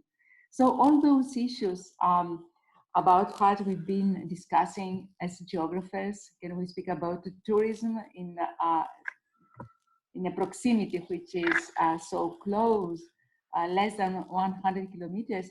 Now, in the current situation, this becomes totally different, and it changes also the ways that we are understanding tourism. And yeah, of course, I mean, cars and trains will become again much more important. The national train company announced that they will be able to offer 100% of the trains again in the coming weeks, but clearly in a different way. I mean, the number of seats that will be offered will not be the total number of seats, so not the full occupancy. This means obviously that there are a lot of repercussions in terms not only of the tourism product, which is regionally redefined, but also in terms of pricing, in terms of accessibility, etc., etc. Thank you, Maria. Look, guys, we've got lots and lots of questions. I don't know how we're going to manage all of them, but let me start with especially those people who are very far away. So Sama Nanjin from Nankai University in China is saying that COVID-19 crisis has greatly affected tourism travel behavior. And I think, Maria, you mentioned about the responsibility of travelers. What would be the strategies to regain the tourism travel confidence? How can we get the confidence of the travelers, and how can we get them to behave in a responsible way? Because they can be potentially part of the problem. Well, Maria? yes, of course, and those 2 aspects are totally related. I mean, the most welcome destinations today are totally safe destinations. This means that safety becomes really the most important criterion to decide to go to a place. This used to be the same in the past, and of course, safety was always important, but now it becomes absolutely crucial. So, healthy regulations are clearly important for locals and for tourists, and I think this should be really articulated. Could we imagine in the past that the conditions of our hospitals are so strongly related to tourism? Now this becomes the case. I mean, if we really do have healthy hospitals, we can eventually pretend to open a country, to open a region. So this is one of the aspects, means how in fact the health situation in a country becomes important for tourism. And of course, aware tourists are extremely important, because they can be, without of course willing, they can be dangerous for local populations. And this is a problem because we spoke about tourismophobia related to over-tourism in the past years. Nobody wants to see again tourismophobia related today to health reasons. Absolutely, and actually a lot of local residents, they're really lobbying the government not to open the borders or not to allow people on the islands so they cannot be affected directly. The second thing is, the second question is, as the crisis continues across the world, the negative affected destination image will affect specific places. How is the industry going to cope with that? I mean, for example, who would like to go to the US right now? To New York, you know, it will be really, really difficult. But the issue is the impact of COVID on destination image and how we can actually address that. Anna? How can you improve? I mean, some countries like Cyprus, Greece, Portugal, Bulgaria has got positive image right now because of the situation. Some other regions are in a much more difficult situation. Mm-hmm. Well, I think Cyprus is doing relatively well in terms of competing destinations in the Mediterranean. Does have an opportunity to promote itself, you know, as a safe destination. But having said that, it really depends on how travel can resume, when it will resume, and under which restrictions this may happen. But I do agree that I think now safety needs to be redefined generally in terms of destination image within the context of not just security, but also hygiene. I mean, we saw the industry implementing changes after 9/11 in terms of security, but now I think we need to start thinking about how these changes can be implemented at an operational level in terms of hygiene as well. And clearly, you know, the destinations that will benefit first, you know, once the situation permits, will be those that will be regarded more safe. Thank you. And on the second panel, we'll be more focused on micro level, so we'll have a conversation on there as well. And Alex is smiling because he will be talking about these things.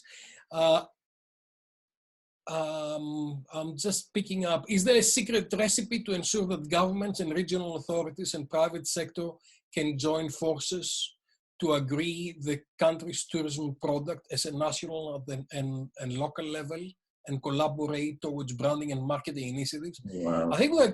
I think we are getting to a situation where we are looking to planning and development and strategy from the beginning for the first time. And I think one of the benefits of the crisis is it brought tourism, and actually in the next 2 to 3 months it will bring tourism on the forefront of everything we do, because the next crisis will be humanitarian and economic, and tourism will be absolutely critical in bringing those things forward.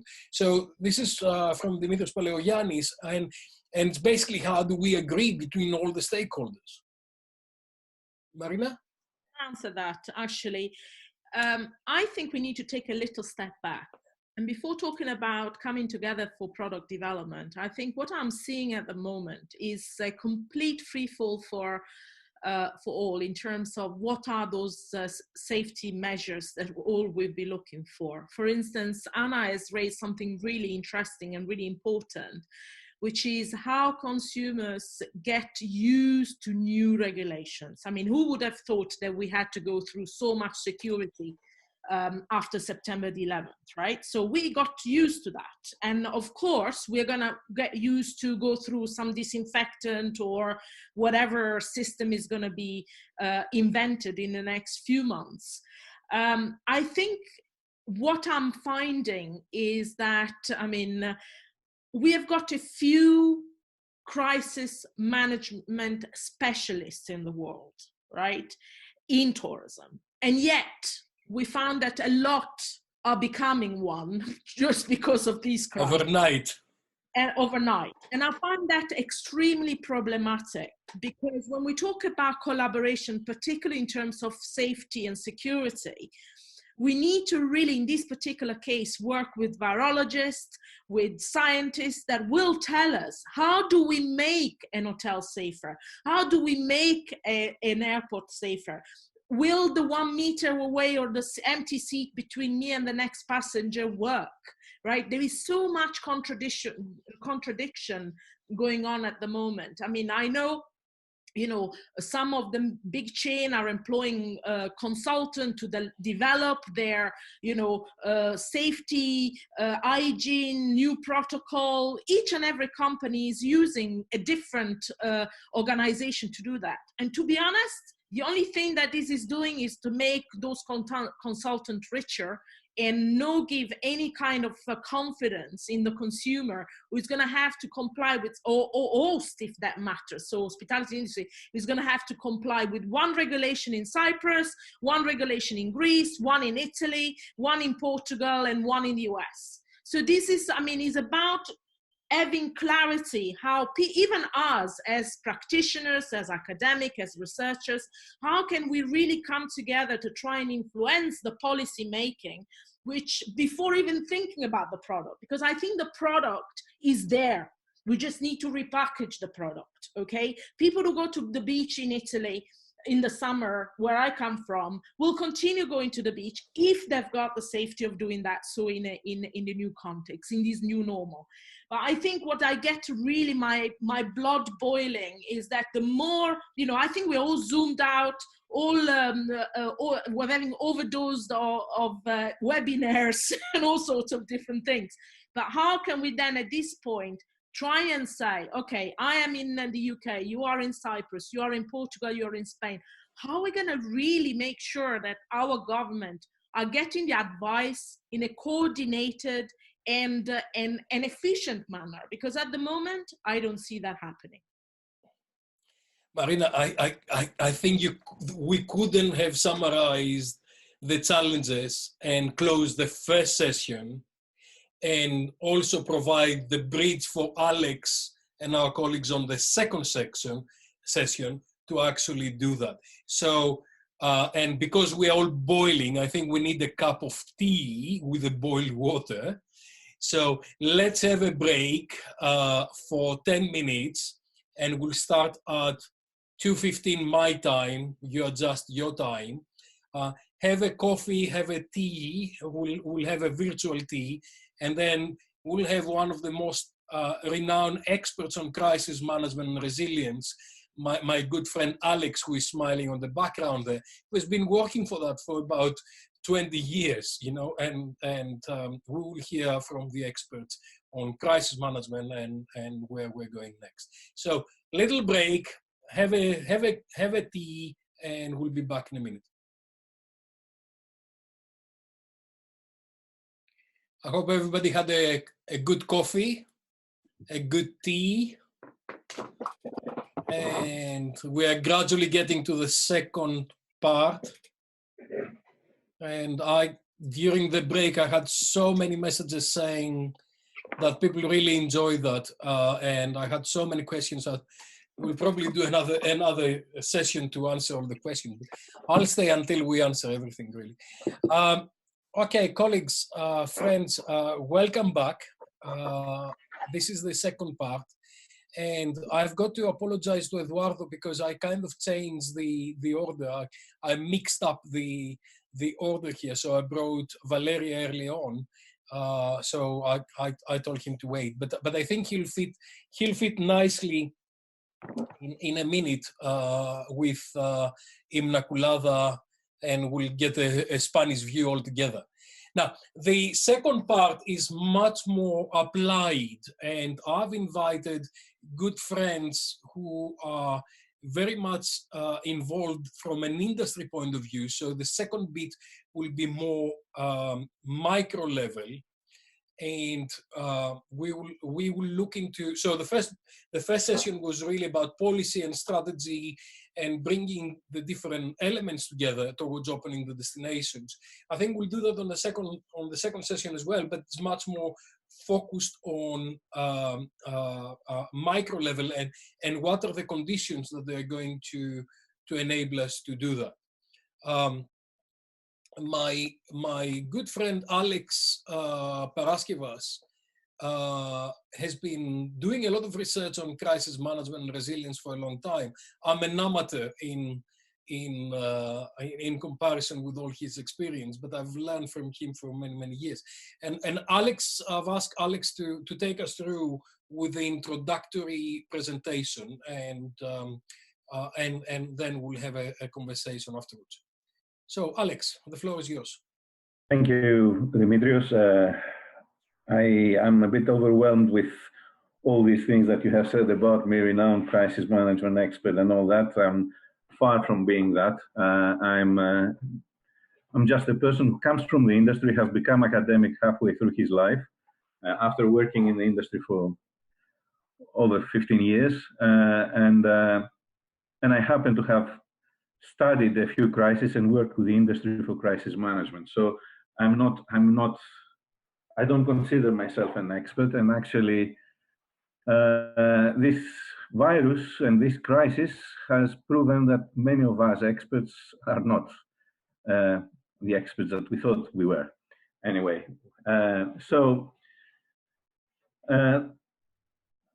starting this second session, I have to say that everything that I wanted to say has already been said. You know, and this is the consequence of having such a good panel in the first part of the conference, and they've said practically everything. So what I will say is just I will reiterate a few things that have been said in the process, and I will try to share my screen, but I don't know how I can do that now. Alex, go to the bottom of the green button, says share screen. Okay, I'll do that, and share that. Okay, so it should be coming up.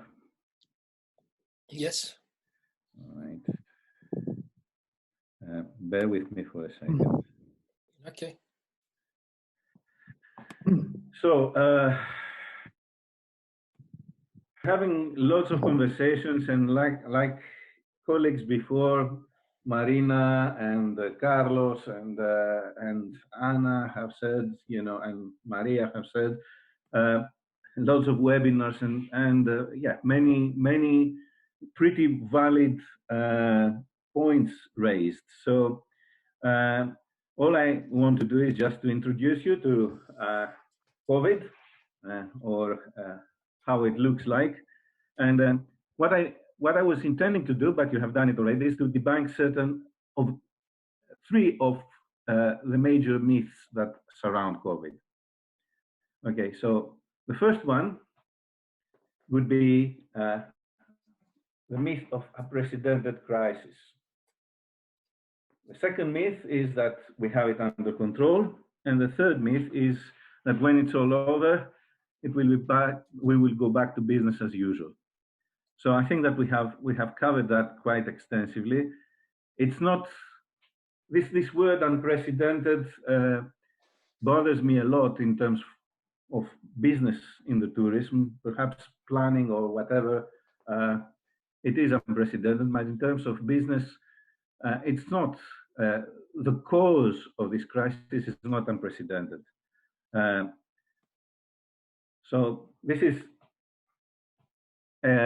newspaper head front page back in 1918, and what we see there is, you know, it could easily be the front page of Telegraph or the Guardian today, or a few weeks ago.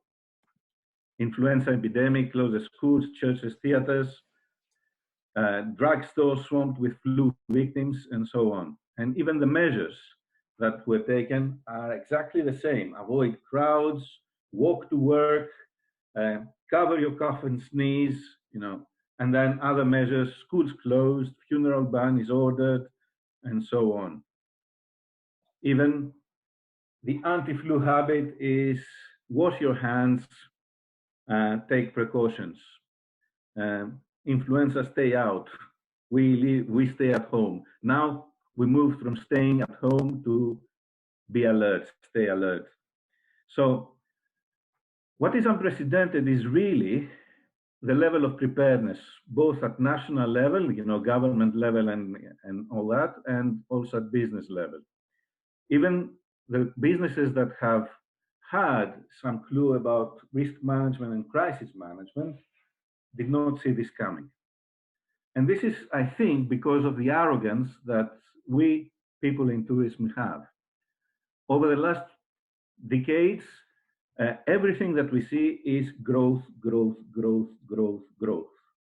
And when you are at this stage, you think that you are invincible, that you don't have vulnerabilities, and that even if something happens in one part of the world, in another part, it will not, the other parts will recover, will benefit, or whatever.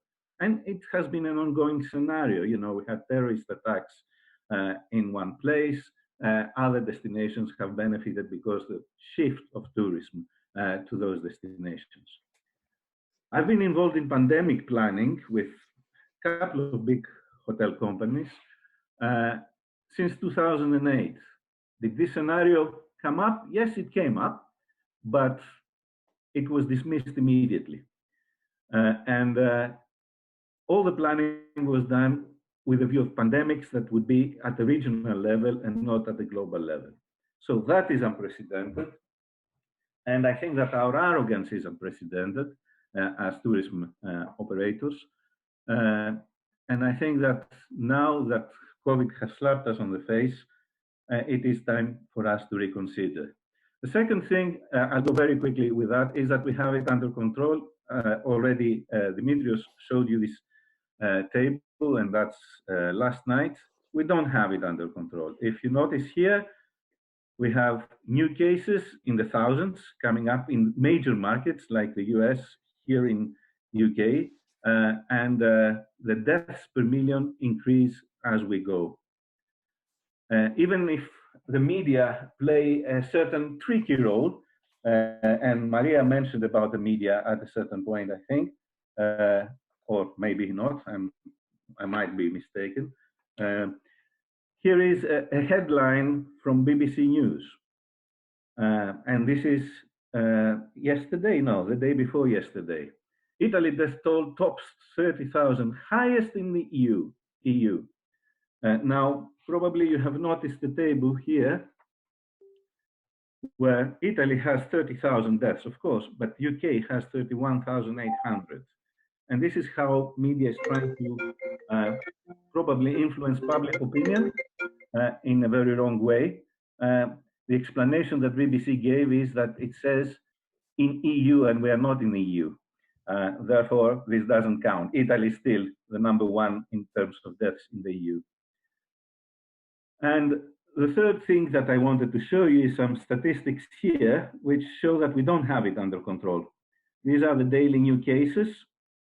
And although you see some fluctuations, on average, last week, this last 7 days, we had on average every day 5,000 new cases in UK.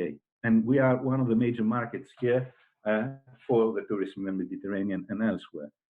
And also the deaths, although there is a trend, a downward trend, you will notice that we still are on an average 500 dead people every day in the last 7 days. You can see these troughs here, but these are the weekend. Probably people do not die on the weekend. They tend to die from Monday onwards. And this is why we have this fall here. So we should be looking also at history. When we are talking about starting all over again, let's learn something from history. And this is a totally different virus. You see the colors are different. And this is the Spanish influenza. So what do we see in the Spanish influenza? Back in 1918, it came in 3 waves. The first wave is here in terms of deaths, right? Followed by a second wave, which was 5 times more lethal, and a third wave, which was twice as lethal as the first wave. So when we are thinking about opening up and opening the beaches and all that, just let's consider that we might just be at this point here and think about what could happen. I'm not saying it will, but it's something that we need to consider. So definitely, we have moved from the seasonal disruption gradually to a more prolonged disruption for many countries. It's taking time. It's not just a couple of months. Yesterday, the Prime Minister announced measures that will be implemented, and then some hospitality businesses may open in July. We will have travel restrictions still on. Yes, you are allowed to travel, but those people who are coming back or coming to UK, they will be in 14 days quarantine. So Dimitrios wanted to go to Portugal as soon as possible, but then he has to consider that when he comes back, he has to be quarantined for 14 days because he's coming from abroad, okay? So that's something that we need to consider. So before we move from this prolonged disruption where we are now to global recovery, there's going to be an uneven rebound. And everyone has mentioned that already before. This rebound will largely depend on spread of cases, on the state of economies, of national economies, on how supply chains will operate. And don't forget that so far we didn't have many issues with supply chains, but we might have a food crisis coming in fairly soon. And also the travel restrictions. And of course, it will depend on whether international meetings such as the Olympics or conferences and other events will start happening again.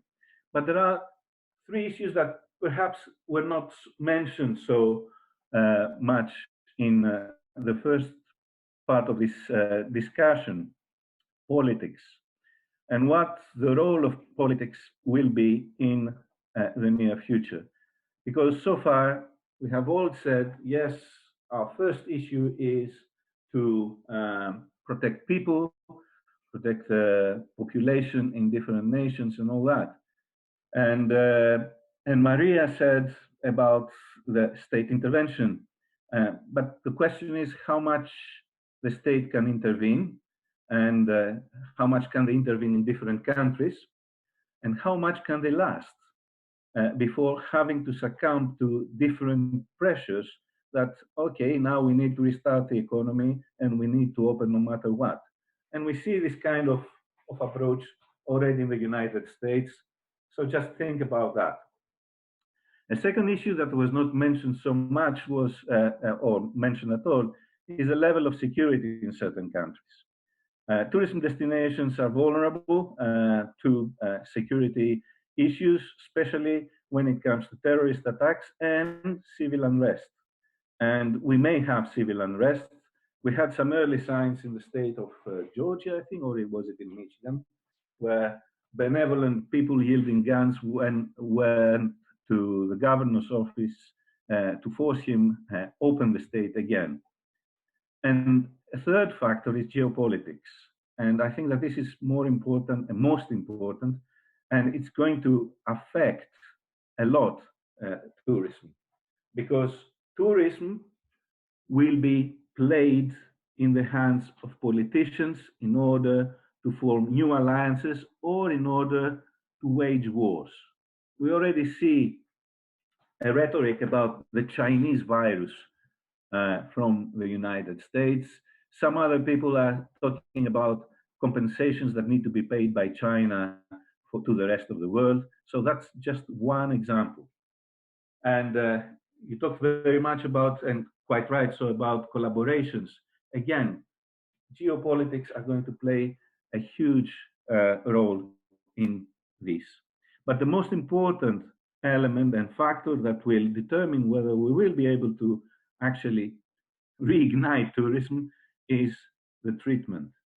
If a treatment, either a cure or a vaccine, or both, will be discovered soon, will be invented soon, then we can have hope for a faster global recovery. So what will the new normal be? And I could not resist that because of Anna's painting at the back. So this is what it will be. If you notice Anna's painting, Anna's background, the painting was God and Adam. So that's how they will be touching each other in the future. I pretty much like this scenario for futures that was developed by Simon Mayer from the University of Surrey. And I'm working on this in studies that I'm doing with risk managers now when they are trying to envisage the future of hospitality and tourism and what they will do, what they will be doing.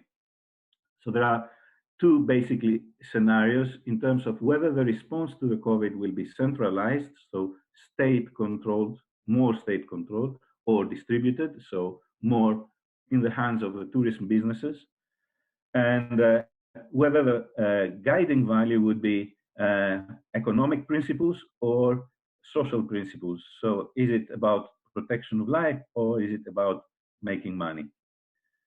I'm not quite sure whether what will happen. I hope we will not be in a state of barbarism here, where everybody will be doing whatever they like and only in order to make profit. I pretty much hope that we will be somewhere in this area with elements of a little bit of state capitalism and state socialism. But again, the thing is, how long will these states last and how long can they support and to what extent can they support tourism? I heard the finance minister, the Minister of National Economy, probably, I don't know, there are two different posts in Greece, Mr. Staikouras, who said that if we add up all the demands of the tourism sector, the bill cannot be footed. So, and I think that this stands for everyone. So, question is, are we going back to the old ways? And of course, it has been very well said that we cannot solve our problems with the same level of thinking as when we created them. That was said by Albert Einstein, but all the colleagues today have said the same thing.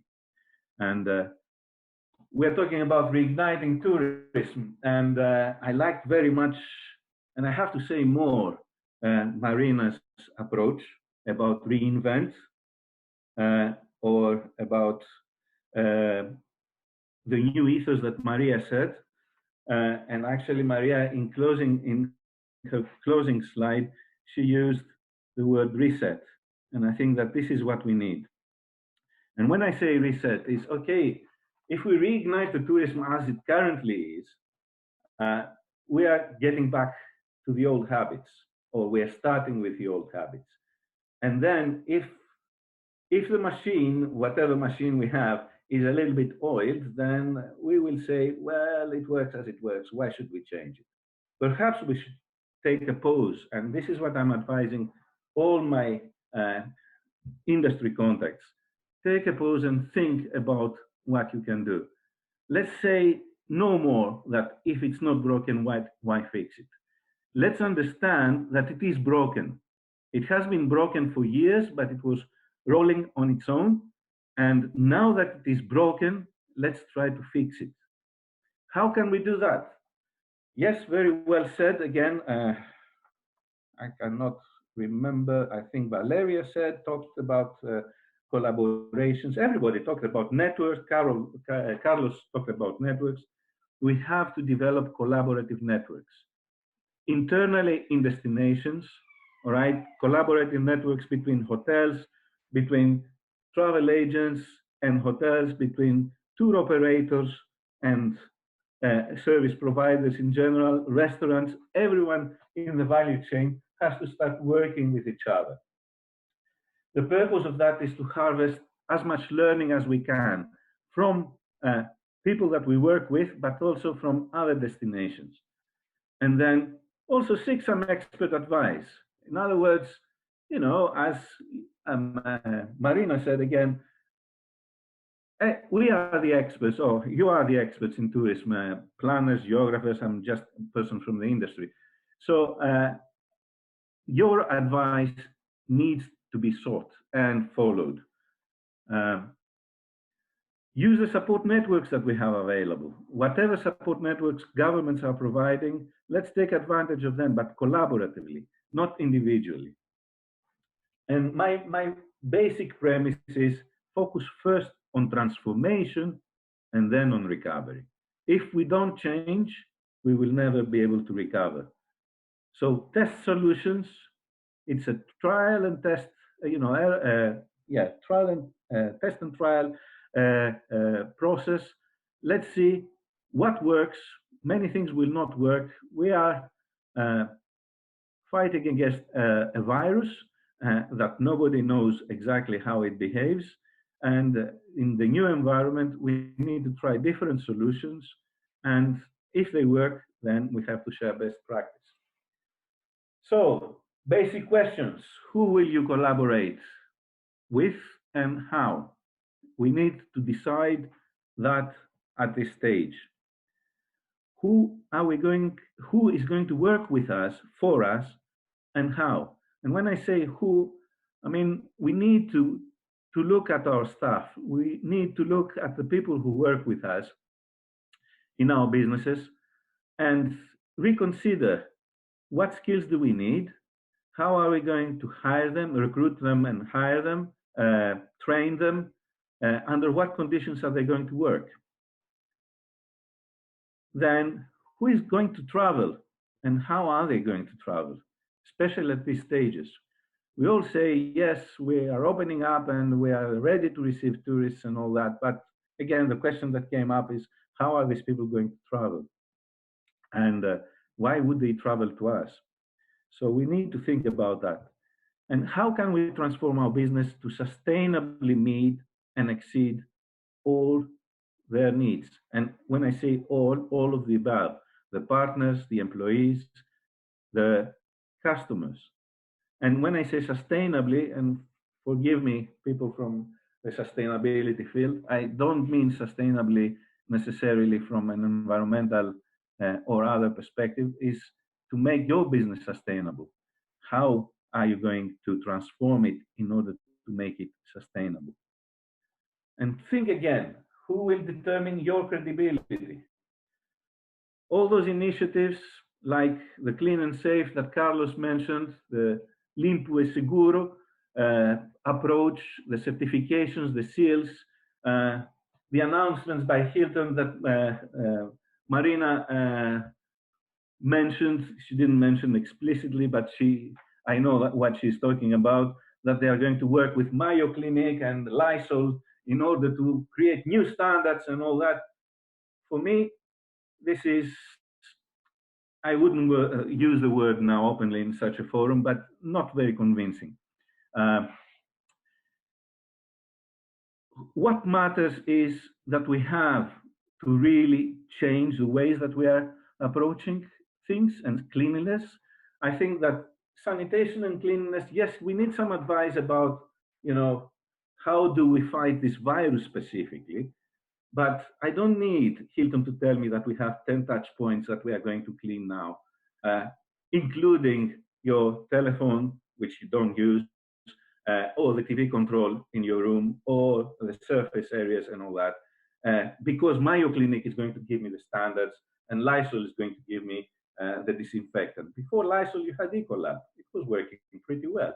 Lysol is no more, or Dettol, same brand, different names, are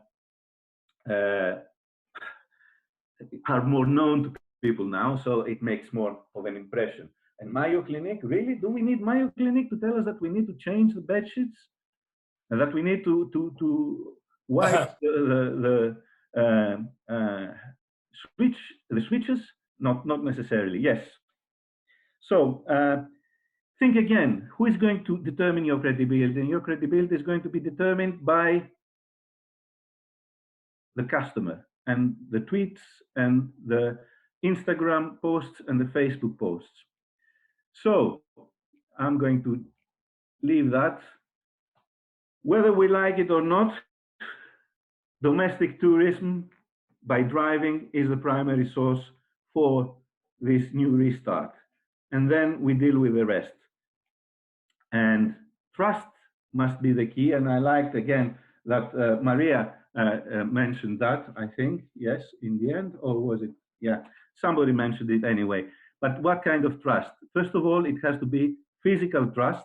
In other words, make sure that the destination or the hotel or the restaurant is really safe, not only for the customer, but safe for the employees as well.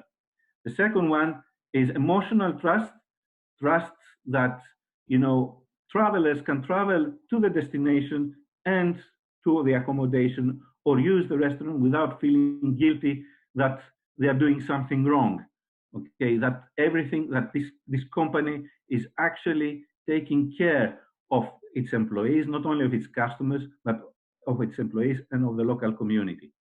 Financial trust that no one exploits nobody because of the coronavirus crisis. So we are not exploiting our clients, our customers. We are not exploiting, yes, just one more.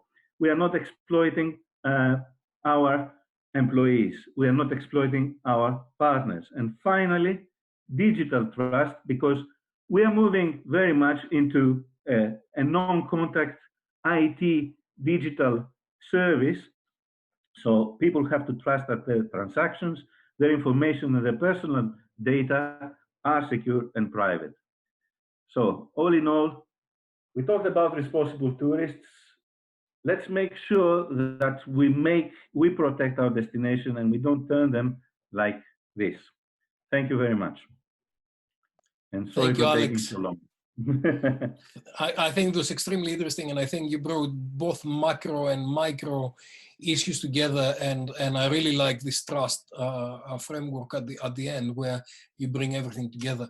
The main difficulty will be, of course, that a lot of people are so desperate to restart tourism because their livelihood really is desperate on that. And as you know, I've been in many conversations around the world where I'm trying to kind of make people think about the conditions under which they should open tourism, and rather than rush into it. And I think you provide the full support to that. Thank you so much.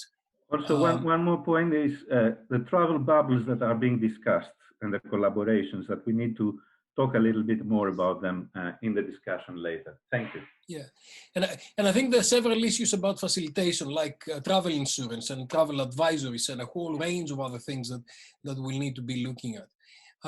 My good friend Eduardo, that I brought from the previous panel into this one, I'd like him to talk to us a little bit about Spain, and then Inmaculada.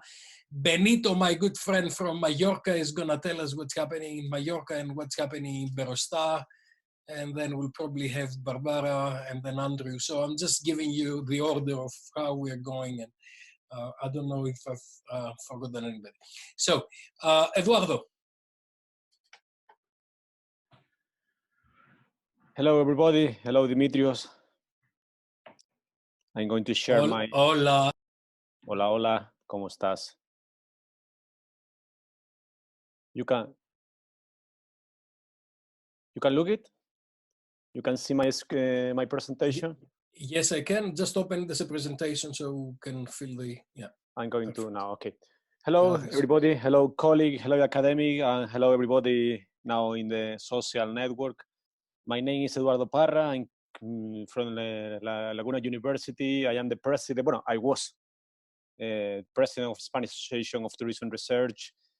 And now I'm working and collaborating with different, international journal of tourism like Tourism Review or Journal of Destination Marketing or Journal of Hospitality and Tourism Management.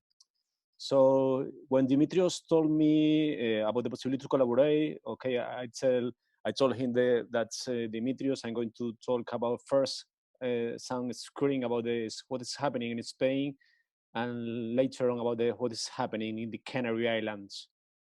So the shock in the Canaries and in Spain like in Italy, has been really, really incredible for us. You know, the tourism of Spain and in the Canaries is really, really important for our economy. And in terms of financial and economic, the situation in the Canaries and in Spain is so complicated. Now, for example, in Spain and in the Canaries, we go into the phase 0. We are now, today is the phase 1.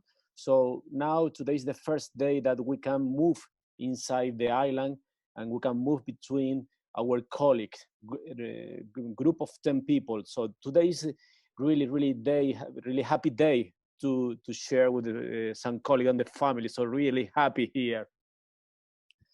So after that, before the beginning of March, all of our principal resource of our economy, the beaches, was closed.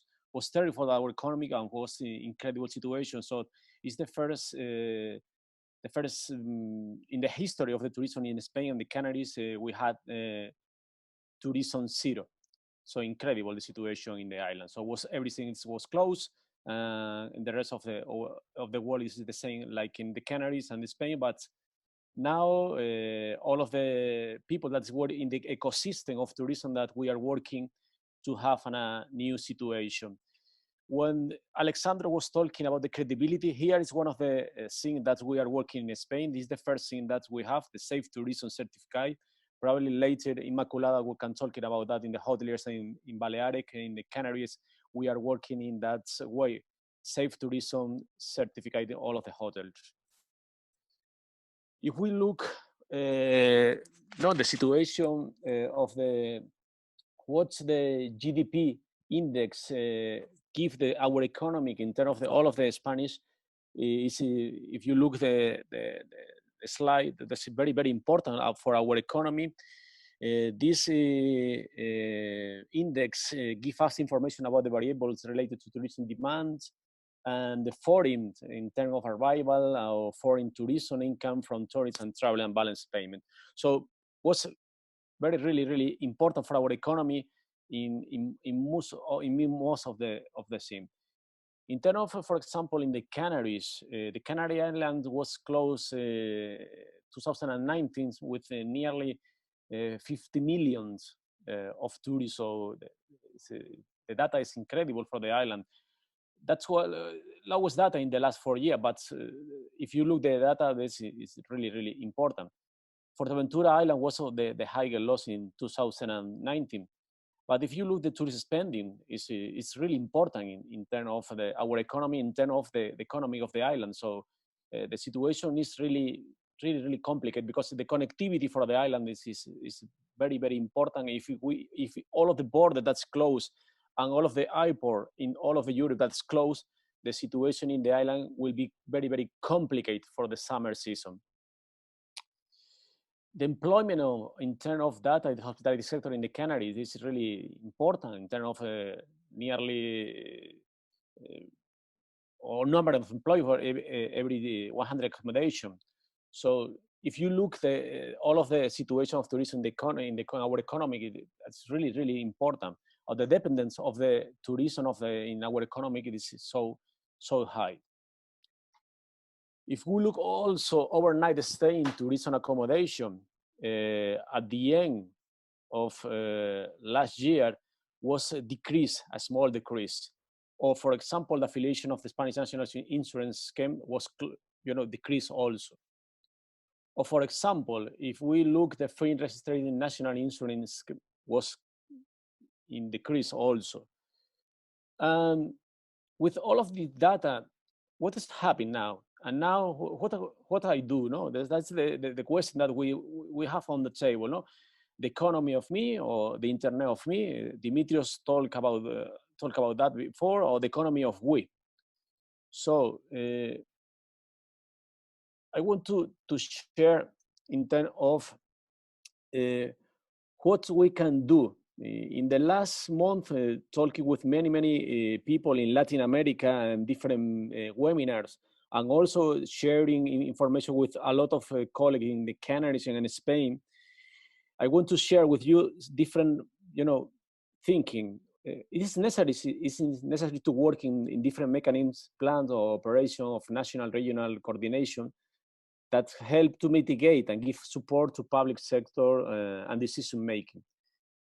For example, the government of Spain, they are not thinking about that. They not consider in the tourism what in the middle of the economy. So I don't know if they are thinking what is happening with tourism in our economy. It's very important to activate and prioritize tourism research.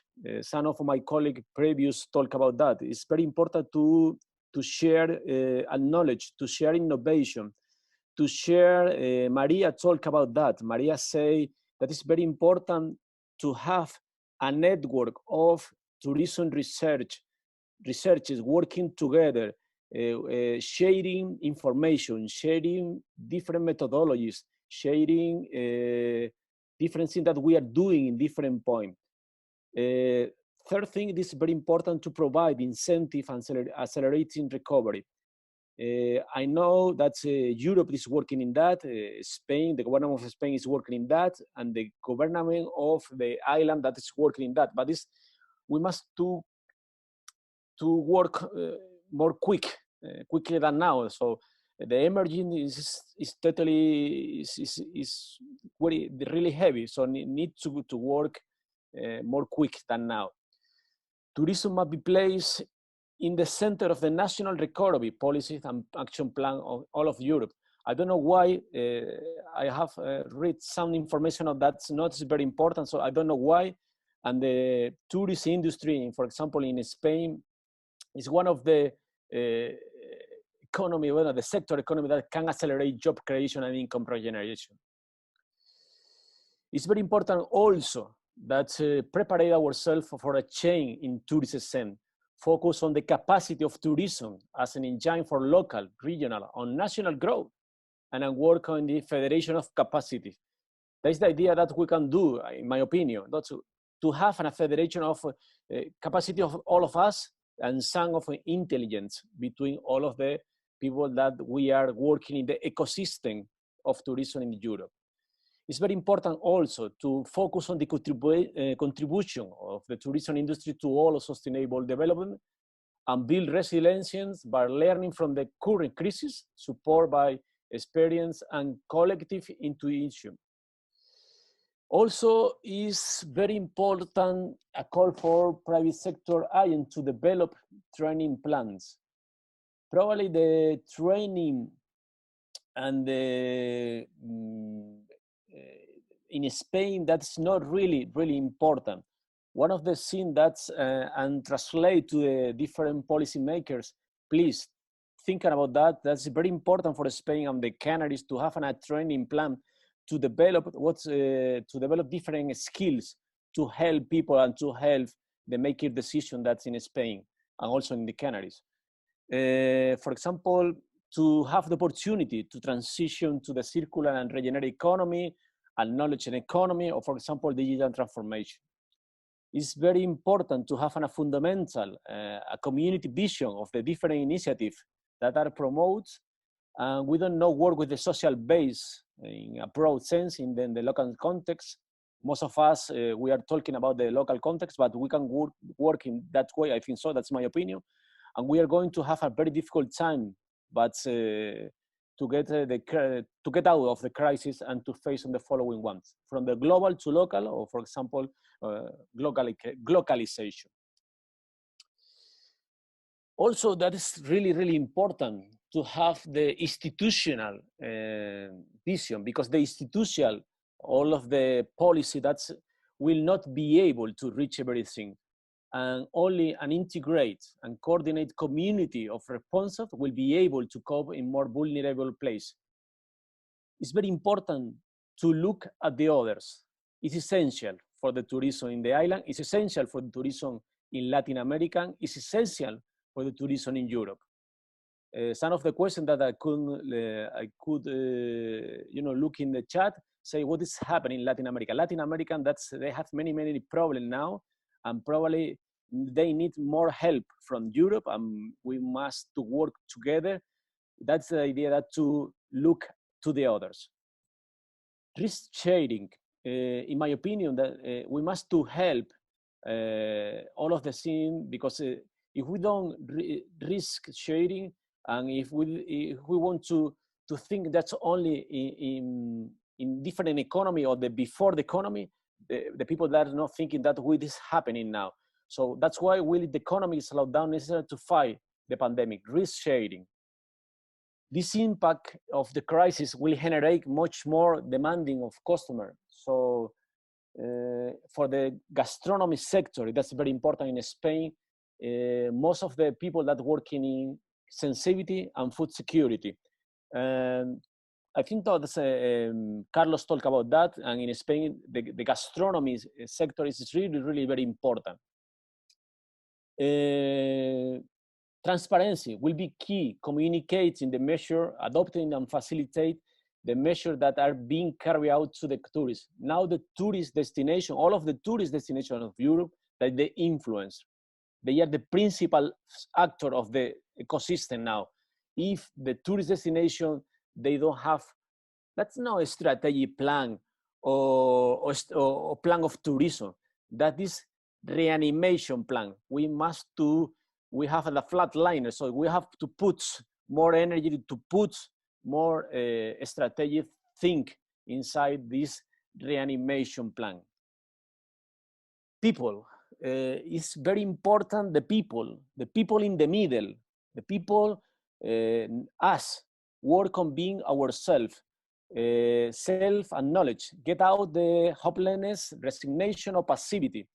Change is the natural, and the just joining, it will help it grow. Remind Darwin the origin of the species, or for example, our will, our ability to overcome this state of stress. Hard times are coming, where effort and perseverance will be the key. That is the paradox of choice. Finally, to close, learning and knowledge binomial, and continue beating off innovation methodology, customer journey map, user experience, design thinking, artificial intelligence, disruptive innovation methodologies. So don't wait for the coronavirus crisis to dictate your decision. Make sure your activity plan, enroll your people, and execute fast. And some question I would like to share with my colleague. I would like to share this question with the people that listen us. So probably we are entering a new tourist area. What will magnitude of the change be like? Is the horizon or no tourism? We'll choose the short distance or the long. How to plan the context of uncertainty. Will there be habit change? Will we know how to live up to the society? Sorry for my English. But I want to share with you my one of the marketing campaign that's I love it, of the Mallorca hoteliers, Inmaculada. The sun will shine again. Thank you, Dimitrios. Gracias, Eduardo. Gracias. I think you actually compliment Alex to a lot of the strategic decision making and a lot of key issues that they need to bring us to the next stage. And I think a lot of people will need to actually think what is the new reality, where we're going next, and how we can prepare for that. And I think that gives a good kind of bridge to Inmaculada, because she's seeing a lot of those things from the very sharp end on the industry. And most of the people who have spoken so far are academic, but Inmaculada used to be an academic when we used to work together in the University of the Balearic Islands. And then she had a huge career in the Mallorca and the Balearics hospitality industry, being the president of the Hoteliers Association. You can say that better. and then recently with Iberostar. So it's a good thing that we academics are saying this is what we need to do and all the rest of it, but a lot of the hotel companies, a lot of the airlines, and a lot of businesses are facing bankruptcy. Today, Avianca went bankrupt in Latin America, the second biggest airline in Latin America. So that will have huge implications on everything we do. So a lot of those issues will be open for discussion. So Imna, bienvenido. Hi Dimitris, hi all people connected to this conference. I'm very happy to be here. I don't have a special presentation for today, but I would like to show you a video to introduce my speech today. So we can, from the video, that is a very, short, it's 2 minutes. So you can face how we are giving this. Oh my God. Let's go.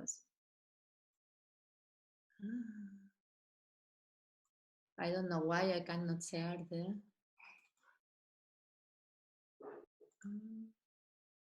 Can you see my screen?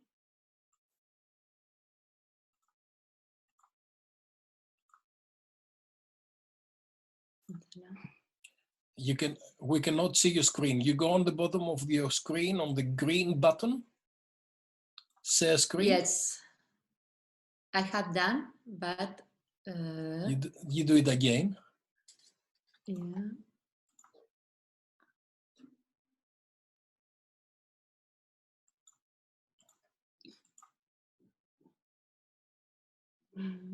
So this video is about what? Oh my God. I will put the link in the chat and you can project, Dimitris. Okay, perfect. Yes. That works for you, because it will be easier, because it takes me to go out and to enter again. Yes, yes, yes. So I think if I come back to the meet, I think it will be easier for me. Inmaculada. Al fondo tienes un botón en la parte de abajo, te tiene que salir un desplegable, que sale una cosa que pone compartir pantalla. Sí, lo que pasa es que cuando lo he hecho me dice que tengo que salir porque he tenido que actualizar las preferencias del sistema. Oh, vale. No. Perfecto. Love a little bit of Castellano in the... Well, I put the link in the chat. Can you see it? Let's see if I can do it. Maybe I come from the chat to project. Wait. Let me see if I can do it. Well, sorry about that. I hope all of you know Iberostar. Iberostar is a family company owned. We are now we have 120 hotels around the world. We are in 19 countries at the moment, and today all of our 120 hotels are closed.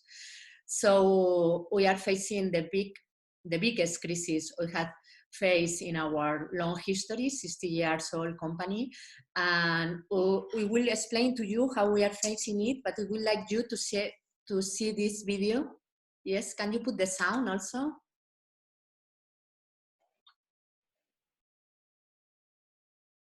I'm not sure who can get this sound.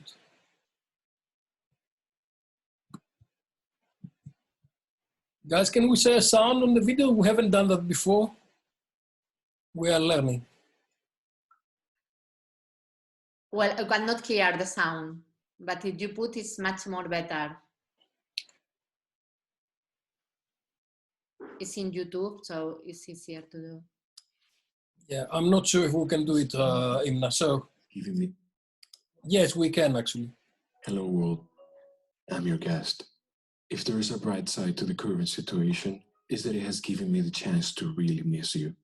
Therefore, when all of this is over, I'll be back eager to become a better guest for you. I'll take you into even more consideration, respecting all you offer me. I'll cherish more than ever your beaches, your oceans, your cities and landscapes, to ensure that the time that I'm spending with you is even more responsible. I'll pass on this spirit to the future generations, and I'll live to the fullest every moment I spend with others. All there's left to say is that I'll stay faithful to this commitment, because after all, taking care of you is taking care of everybody. Sincerely, your guest, Iberostar.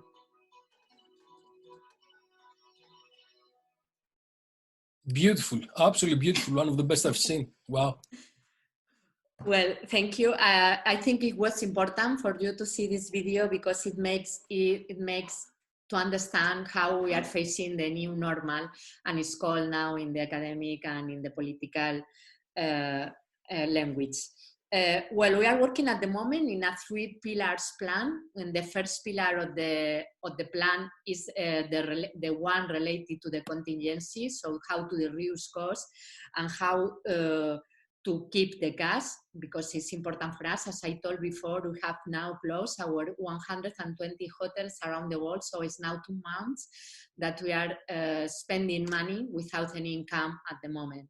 So this is the first pillar, that is the financial one that we have been talking around the morning about how important it is for the companies to survive in the near future. The second pillar is the one that is related to the restart plan. That is how we will be restarting operations. Both of them are parallel, so we're working in parallel. The restart plan, that is the resume of the video you have seen, it has different parts. The first one is a detailed relaunch map that we have in different countries, how we will be opening different hotels and for which markets. There are a lot of decisions that we cannot take at the moment because they are decisions that they are not in our own, in the company decisions point of view. Is from the governments, how they will be opening the borders, and which is the Escalate project from the European markets and from the international market. But linked to this geographical and regulatory acts, we are working on that. The second part of the plan is the restore trust that we have told before about. The trust is very important. We have to make our guests feel trust with our safety rules that we have implemented. We have designed around 20 groups of people working around the world to make an audit of all the operation process we have in the hotels and to make new process to guarantee the safety in our hotels. So this is, now we have already these measures on the way, and we are starting communicating them. Sorry, because you're doing fine. We can see you.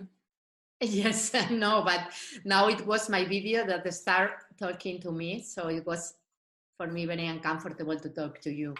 So this is the second part of the plan we have at the moment, and we are start the communication, as I told you before, of these measures. And the most important part of this measure is what you see in the video. That is that we want to link the measures with our circularity policy. So what we look.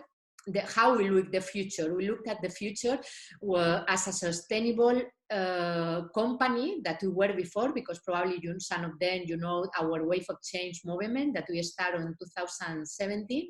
But at the same time, we incorporate a new pillar in our sustainability policy, that is the health and safety. So we have 3 pillars: the economic one, we have the environmental one, that we have the catalysador, that is the wave of change movement, and we have the third one, that is the social, the people in the middle, our employees and our guests, and we have the 4th pillar, that they say the health and safety of our guests.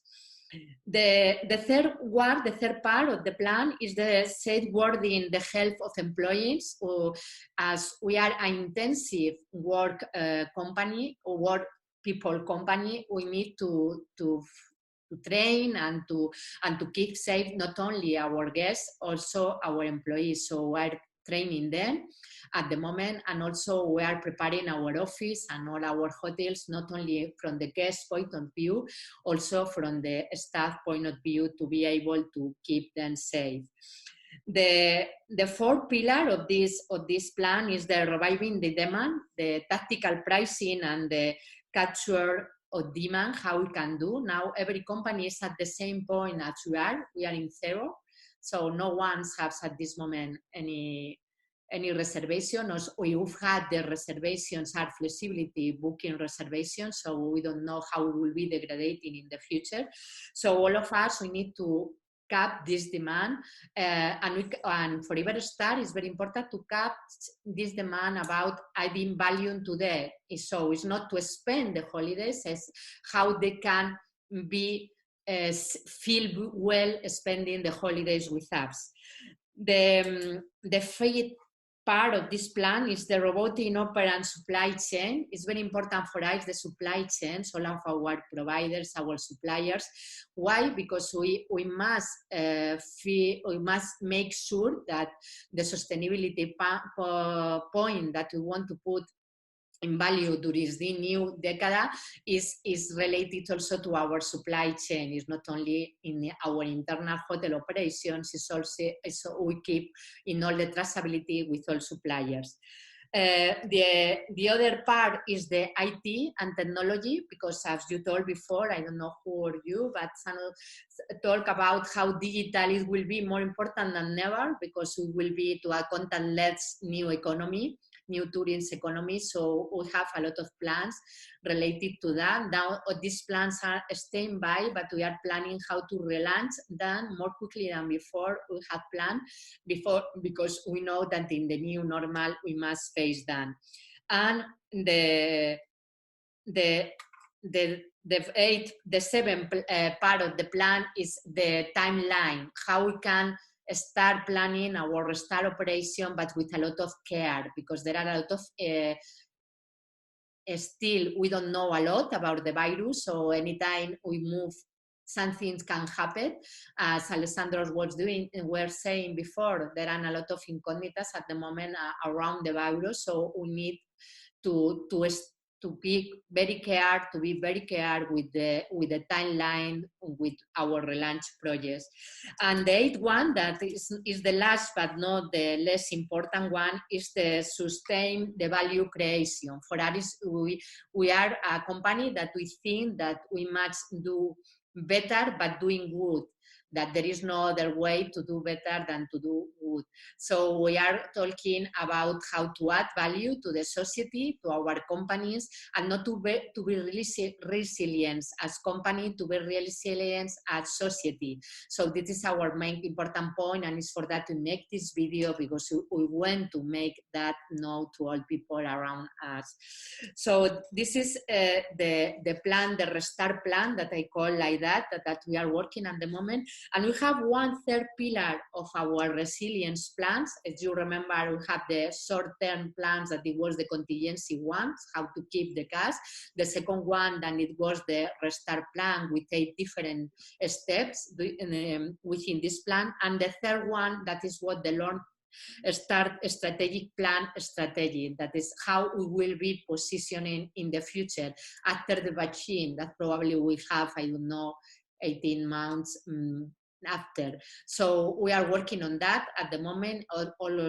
It's evidence that now we are more focused in the relaunch plans, but it's very important for us not to keep in the near future, to keep in the long-term future. We are a family-owned company, and for us, so it's very important to focus in the long-term vision. So that is I want to share with you. If you have any questions, I will be very happy to answer. I don't know if you expected anything else more for my side, but I will be very happy to share with you as much as I can. Thank you very much, Inmaculada. Gracias. It's a very comprehensive kind of presentation where Iberostar is bringing together on a whole range of different initiatives. You said 120 hotels you're managing, 120 properties? Yes. For the 51% is own property, and the other ones are management or hire company or hire properties. And how many of those are in Spain? In Spain, we have 50% of the 50%. Yeah. What do you see for Spain for this summer? Do you think that the borders will open and you'll operate the hotels? Do you have a... Well, initially from today, all the hotels can be open, but without opening the lobbies and the shared places in the hotel. So I don't think that's so many that they are opening today, but hopefully at the end of the month, probably some of them, they will be opening for the local market. So for example, for Iberostar, it will be important to open the ones we have on the south of Spain, because people can go driving there. So it's the easy ways to start opening. We are very, very much focused on the decision that the European Union will take this Wednesday about borders. This is very important for us because all the dimensions in Spain, so the supply dimension is to focus on international demand. So if we don't have clarity how will be the borders opening from Wednesday on board, it's very difficult for us to plan how it will be opening. At the moment we have some reservation, but it's true that we never had been without any reservation. We had keep the reservations on, but it's true that as more closer we will be on the start of the booking, this reservation would getting worse. You know, people was asking to move forward or to change the reservation on to give back the money on things like that. So we are waiting for the last time to know if we can open. Our plan at the moment is to open around 32 hotels around the world this summer, if everything is going as we think it should be going. 32 out of the 150? Yeah, yeah. Okay. This summer until September. Probably in October, November, we will be much more stronger in Canary Islands when we have some part of our offer, and after that we start in opening America in the Caribbean. And with the tour operators, what is the situation? How are you getting on with the tour operators right now? Because there's a lot of issues with the tour operators. Well, the tour operators, they keep in mind to start flying at the middle of June. Most of them, the beginning, middle of June, they are saying at the moment, but they are very much waiting for each country recommendation. You know, Jet2 is waiting for Boris Johnson, and TUI is waiting for Germany, and so we are start talking with them about these protocols, these measures that we could put in place, and how we can communicate to the client, and how we can start building this trust to the consumer. That is the most important thing at the moment, because Spain has lost a lot of trust during this crisis. Thank you. And the last question, Imna. What are you doing in terms of, what are you doing with refunds? And hold on, let me stop the video from Andrew. What are you doing with refunds? Well, at the moment, what we are doing is trying to rebook all the reservations we have. So we are very flexible, and we offer our guests to be able to spend the holidays with us later on, because now we are closed. So there are most of them, they are set because they still dream to have holidays in 2020. Some of them, they ask for the refund of the money, and we do. Actually, because some of them now they have economic problems, and their economy has changed for bad, so they ask us for the money, and we do. So you don't do vouchers, you do refunds? Well, we do both. We do vouchers and we do refunds. It depends. So we are completely flexible with the customers. Thank you. Thank you, Imna. Thank you. Thank you to you. Perfect. I missed you. I haven't seen you for a while. I need to come to Mallorca very soon. Okay, great. And then we're going to my friend Barbara Avdis, who I know for a long time, and I've worked with her when she was the chairwoman of the Historic Hotels of Europe, and I think she's still the deputy chairwoman of the Historic Hotels in Europe. And then I recently realized that she is part of the Greek National Tourism Organization as well. So she has got the second hat as well. So Barbara, tell us about what's happening in Greece and what do you see happening this summer and longer term?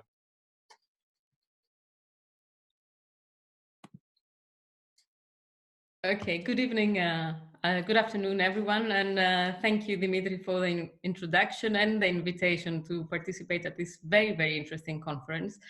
I have been following with great attention all the discussions earlier, and certainly I can say that you have given us an excellent platform and a vision to reflect upon in terms of how to apply your findings into the business perspective and at a transnational level. It has been very interesting hearing what is going on in Portugal, in Spain, and in Spain.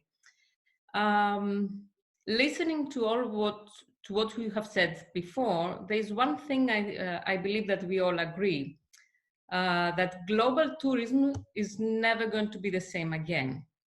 And actually, no human activity will ever be the same again. And I don't think that there is a magical way to get out of this crisis. It would be really naive to hope for a simple end of that and return to what we considered before as a normality. And the quicker we realize that, the faster we will be able to restart not only our lives, but the way we go about and the way we do business and the way we do tourism. And in response to what Marina said to the earlier panel before, certainly nobody knows what the new normal will be, because we are all part of the new normal and we are actually reshaping the new normal. As Alexandros very nicely stated before, the new normal should be in terms of collaborative networks. So we will be asked to collaborate while we are social distancing. So it's interesting to see how this will go.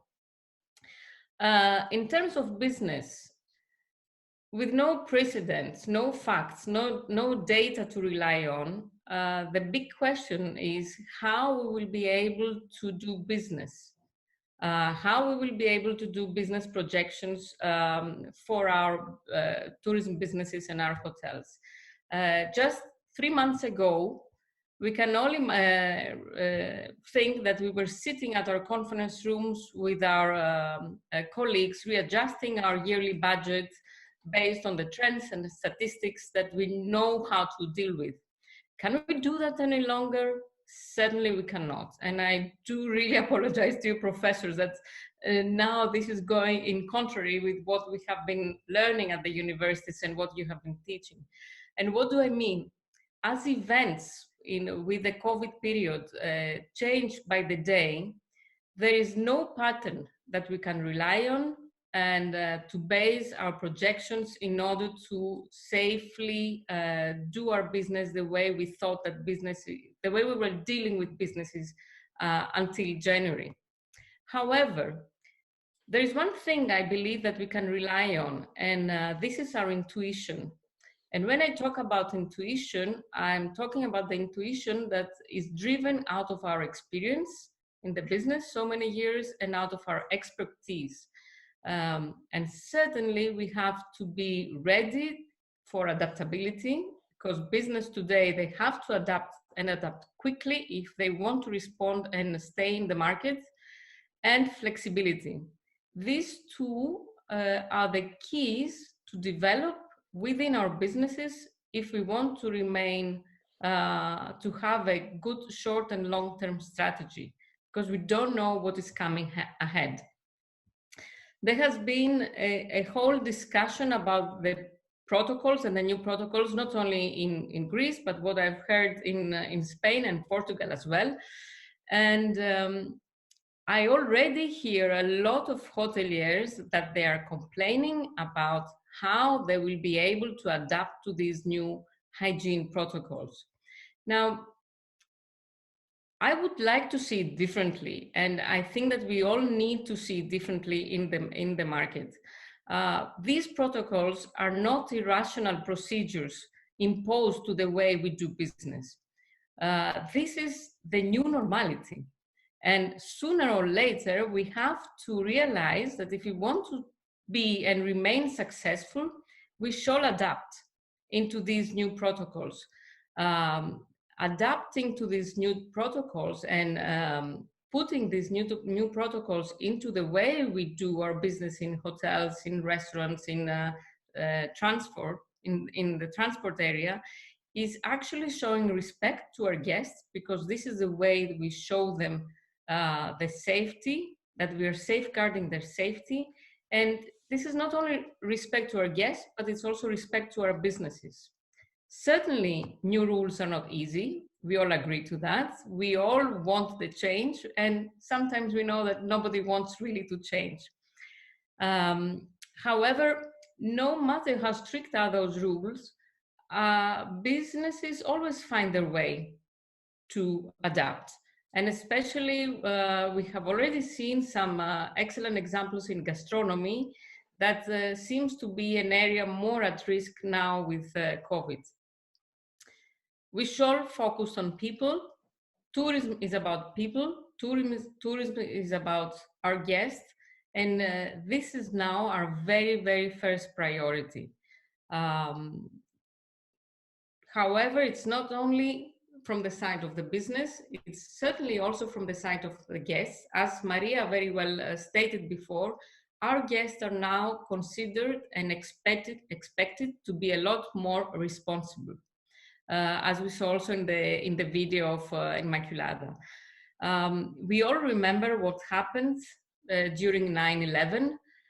We were all thinking how we're going to travel after that. We did it, we made it. And even though fear was the very first factor that was in our minds after 9/11. So fear shapes our behavior, and fear shapes the behavior of the travelers and the guests. Just think how many times in the past couple of months we have all hashtagged the stay safe hashtag, because we all needed to feel that we are going to stay safe.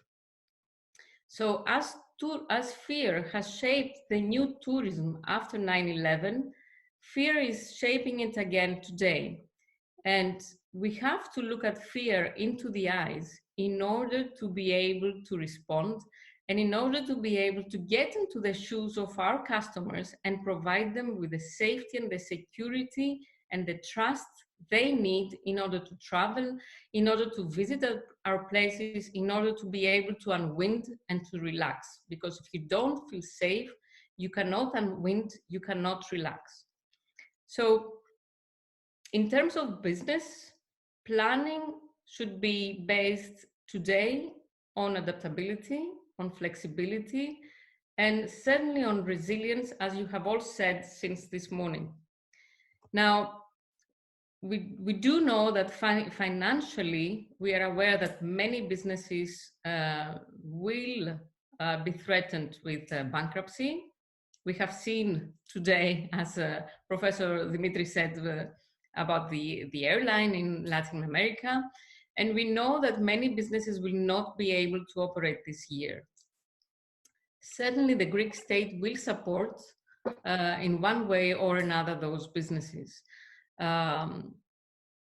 Being on the side of the businesses, of course, they should start considering not only how to fund the 2021 opening, but also how to reshape their strategy and their profile for 2021. Because they should all be aware, and we should all be aware, that we cannot restart and we will never find the tourism that we had before. We should reshape to a new model. And we are the ones who are creating all together the new model. We don't know what is this new model. We are creating it together. Now, on another note, we have the new model. I believe it's a combination of the trends that we have seen coming before the pandemic. And now we're going to see these trends getting into our lives a lot quicker than what we were expecting. Mass tourism was in question, as in the morning they stated as well. Over tourism was a major concern, and Maria well covered the topic earlier. The new environmental policies were in the agenda. The local community features that are features that tourism looks when traveling were on the agenda. And today, these issues, and I liked very much what I think Maria said also in the morning about heritage, and I'm happy because of my Historic Hotels of Europe hat, are more timely than ever. Now, the tourism destination and the tourism products should be ready to shape this, their new identity following these new demands. And I think that what this pandemic has taught to us in this couple of months that we were closed at home is that today more than ever, we have to commit to sustainable living with a long-term view. And when we say sustainability, it's not only in terms of the environment, but it's also in terms of the economy and in terms also of the social and the community around us. So the key concepts that we have to invest in business is sustainability, responsibility, and respectfulness from the part of the guest and towards our guests, in combination with adaptability and the flexibility. Now, if I'm to use my GNTO hat and talking about Greece, I feel that the biggest challenge that Greece is facing today, tourism in Greece, is how to balance the need for tourism, especially for 2020, the need for tourism with safety. Greece has done very well with safety over the past couple of months, and we have to keep this safety for the well-being of the community. So we hope to start tourism, and we hope that we are going to do well in this combination as well. According to the Ministry of Tourism, there are 5 pillars that Greece is investing right now in terms of health, of the funding of the businesses that are affected, and all the tourism businesses and the tourism related businesses are affected, in terms of the diplomacy and foreign relationships.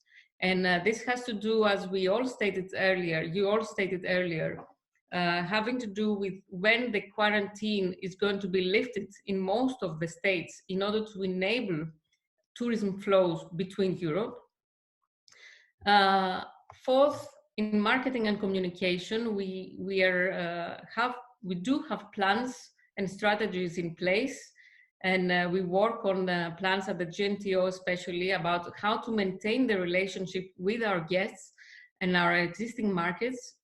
And we have decided that this is going to be based mainly on the safety feature of Greece. And last but not least, all the communication with the wholesalers or else the tour operators that they are working with Greece. Certainly, I cannot get into the details. There are other people more responsible than me in getting into the details, and certainly these plans are still into discussion and not finalized yet. Now, how do I see that the season, the 2020 season, will be shaped? This year, I feel that it's definitely late. We have to see at late summer a very slow start of the season. Certainly many properties will not be able to operate, and the tourism flow at the end of the summer should be taken as a pleasant surprise, I would say. Tourism in Greece is much more complex than in the mainland Europe. You know that many islands are involved, which means a complex connectivity, which means a remote healthcare system, and also small communities that they have remained safe during the past couple of months, and they are to remain safe and protected during the summer months as well. Should we go well with the COVID control in Europe and Greece, I am very optimistic that Greece will be able to invest more and move faster into the all year round destinations. And as Maria also said in the morning, the Mediterranean used to be a winter destination in its origin. So we have to invest into the year-round destination in Greece and the products, and the market has already started readjusting in that way. And GNTO also is working on that way as well. Now, all that depends on how the markets are going to be open, when the quarantine in Europe is going to be lifted, and what are going to be the bilateral agreements between the countries. Greece is already working on bilateral agreements with non-European countries in order to be able to facilitate the tourism flows and start the tourism flows. A challenge is how to balance all that with safety. I have been hearing also a lot from people in the tourism sector talking about less tourism but more income, and because tourism is going to be more expensive, especially during the 2020, and they expect to have less tourism but more income. Unfortunately, I haven't been hearing a lot the word about quality, and we have to take into consideration that today, more than ever, quality is undisputable. And quality is not only in terms of the services provided in our hotels, but also in the health and the safety that we provide to our guests in all the tourism flow, starting from the transport, ending to the hotels and the restaurants. Now, above all, and as you very well mentioned, Dimitris, today it's a best period for the Greek tourism sector to make a step back in order to be able to redesign or to reset, or as you all said, to reinvent the strategy for the next decade, which should be centered around developing a sustainable tourism model. And this sustainable tourism model should be undeniably in the three aspects, which is the economic aspect, the environmental aspect, and certainly the social aspect, and especially for the small communities that we have in Greece. Thank you very much, Barbara. I think this is a very, very comprehensive kind of approach. I love how optimistic you are, and it's always great to work with you. I've now been classified as very pessimistic in the Greek tourism industry because I'm airing a lot of questions about how we're going to go, and especially in the immediate period of reignition, if you like. And I can see a lot of the issues that we're talking about, sustainability and the redesign, redevelopment on the longer term. Can you share with us what is the latest in terms of opening up borders? When do we expect to see people arriving? And when do we expect hotels and facilities to operate? What's the latest from the government? Hotels are supposed to open on the 1st of June, and the seasonal hotels in the 1st of July. Already last week, we received news from airlines traveling. Lufthansa is traveling as of next week, but the quarantine is still not lifted. So if the quarantine is not lifted, it means that the people who are going to arrive are going to be local people living in Europe, that they're going to be quarantined in Greece. If Europe doesn't lift, the European countries don't lift their quarantine, people will not be able, we are not going to be able to allow the tourism flows because they will have to go into quarantine for 14 days. And I think there is a lot of, I know there is a lot of diplomacy into that field, and we all hope, I think all the countries, especially in the Mediterranean, we hope that this is going to be resolved at the EU level the quickest possible. Thank you. Thank you very much. There are lots of issues that we can discuss, but I know that I've been delaying Andrew in Malta for a long time, and I've somehow ended up having him as the last speaker.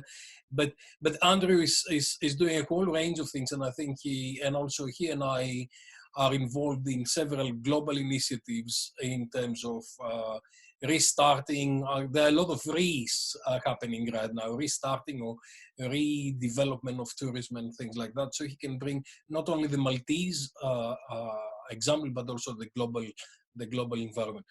Andrew is the director of the Maltese Hotel and Restaurant Association, and he can bring us up to speed with what Malta is doing.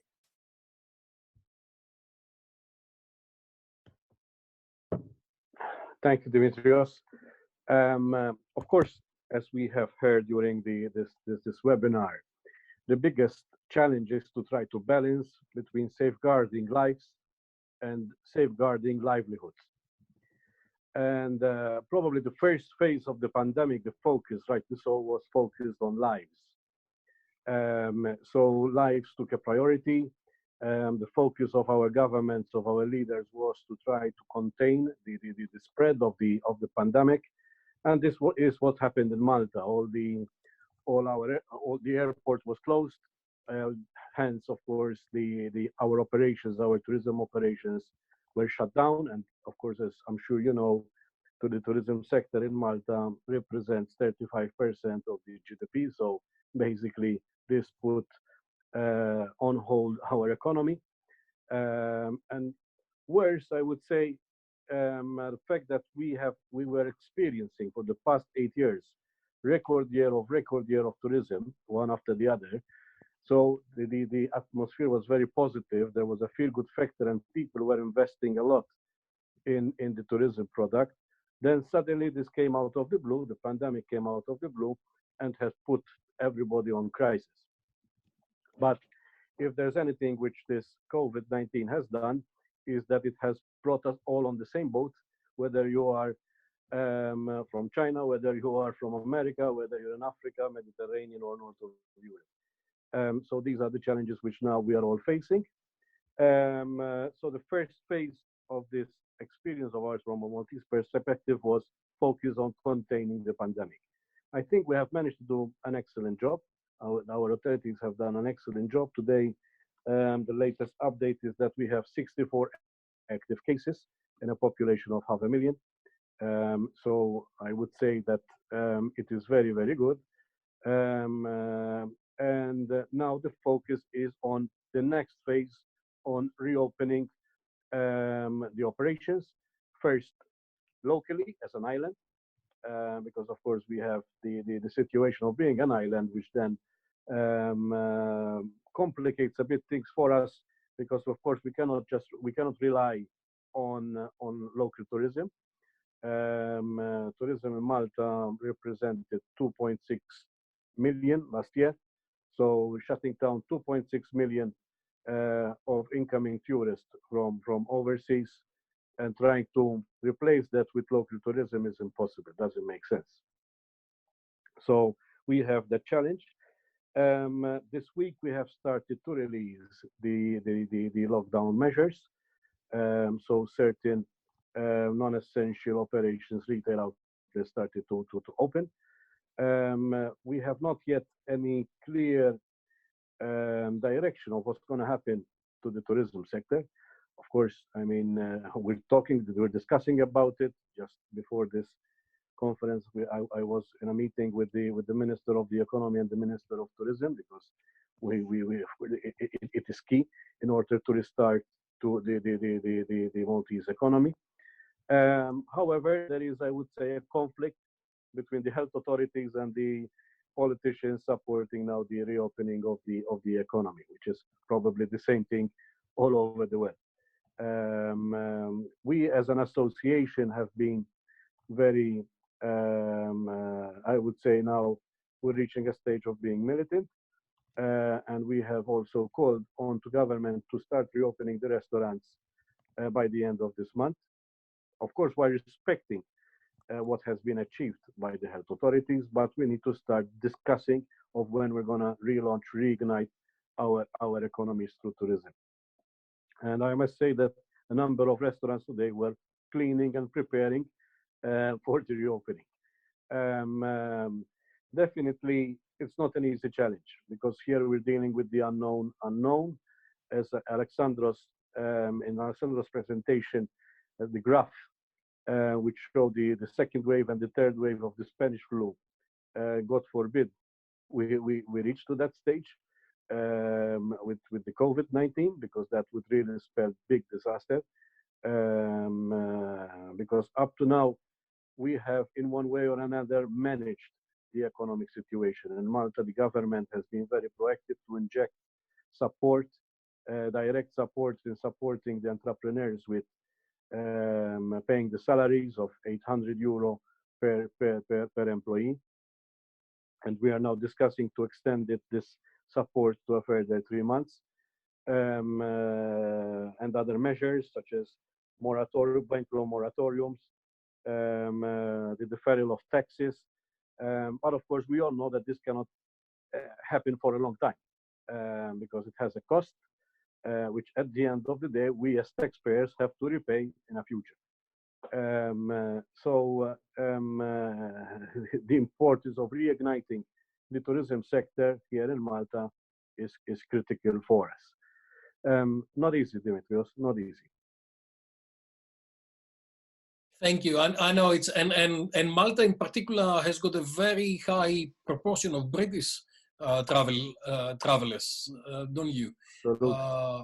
Yeah, it's primarily because this is the British market is the number one source market for us. Then there's Italy, yeah, Germany, Spain. So we really managed to hit them all. And of course, the challenge is that even if we had to open the airport tomorrow, that depends also on the quarantine measures, as already have been highlighted, but also on the opening of other markets, thus releasing also the bans on the movement and travel situation. Has the government announced when they expect that you will be opening airports and when you would expect to bring tourists in?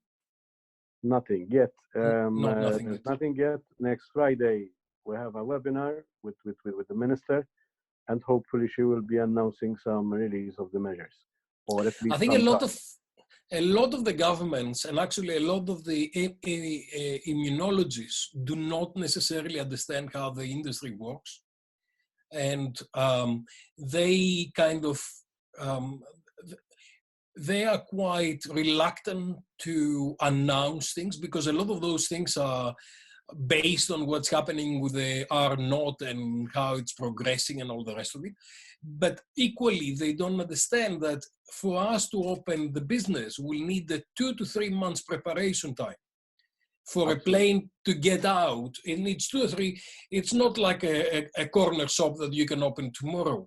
It needs awfully a lot of preparation and a lot of people to get together to actually operate a hotel or an airline or an airport or whatever. And quite often, a lot of our guests are turning up in a hotel and they have a happy experience, but they don't understand how much planning, work, and preparation has actually been involved before we get to that stage. And I think we're suffering from that for the time being. And somehow we need to inform governments and ministers on operational challenges that we've got, supply, value chains. Barbara was talking about value chains earlier on, and Inmaculada, to bring all of those people. And I was saying yesterday to someone, I said, how long do you think it will take to bring people in, get them in a uniform, train them again on the new protocols, because you may have a housekeeper who has always done it, but now you need to train her again from the beginning,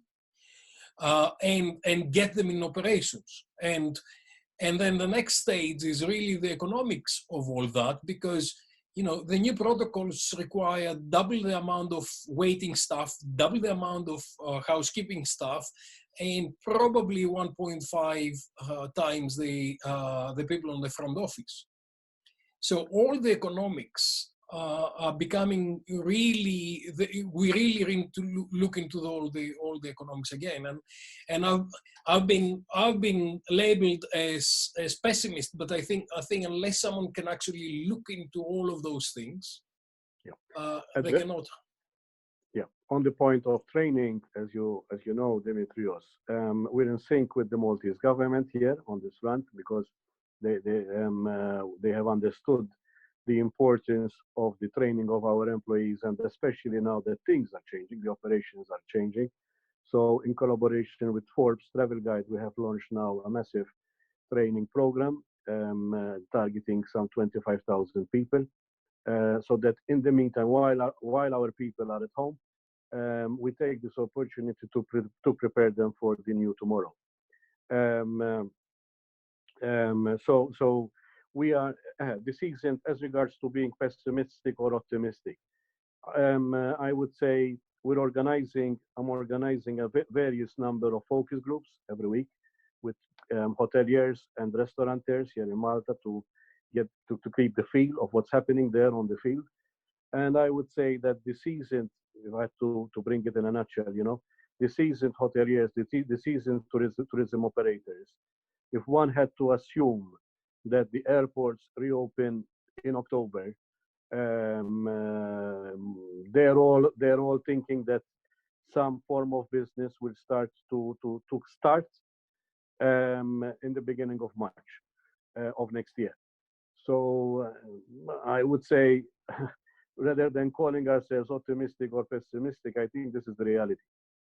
Pragmatism hits. And I think something that Marina was saying earlier, a lot of new experts have appeared in our field, kind of spreading various things. Okay, great. Thank you very much, Andrew. Thank you. Let me ask you one last question. Does the Maltese government, has the Maltese government issued protocols of operations for different kind of businesses? And sorry? No, not yet. Basically, I'm aware that they are compiling them. They haven't yet consulted with us. It is usually the practice that they consult with the association before they go out. From the information that I have is that they still need clearance internally between the health authorities, again, which is always the challenge, to bring together the economics and the health sides together. Thank you very much. Colleagues, we are approaching very fast 4 o'clock my time, and I've got to be somewhere else. Costas, can we bring all the screen together and have a last word? We've got lots of questions which some of us have been answering in private, but I don't think we'll be able to go through all of them. Let me see what we can do.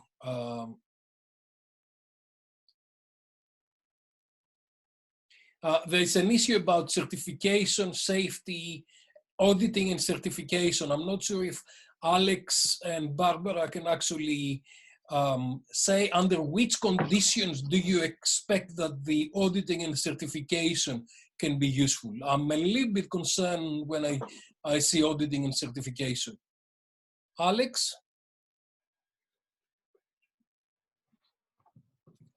Wait. Unmute. Okay, Alex? I think that this is a very interesting and needed, I think to a certain extent, first step, but this has to be followed up. I think that, both Portugal and Spain have already started these certifications. I've read about the Madrid hotels and also the strategy in Algarve of Limpo and Seguro approach. They will have seals, but these seals, stamps, whatever it is, are going to convince some of the tourists to travel, but they have to be followed up.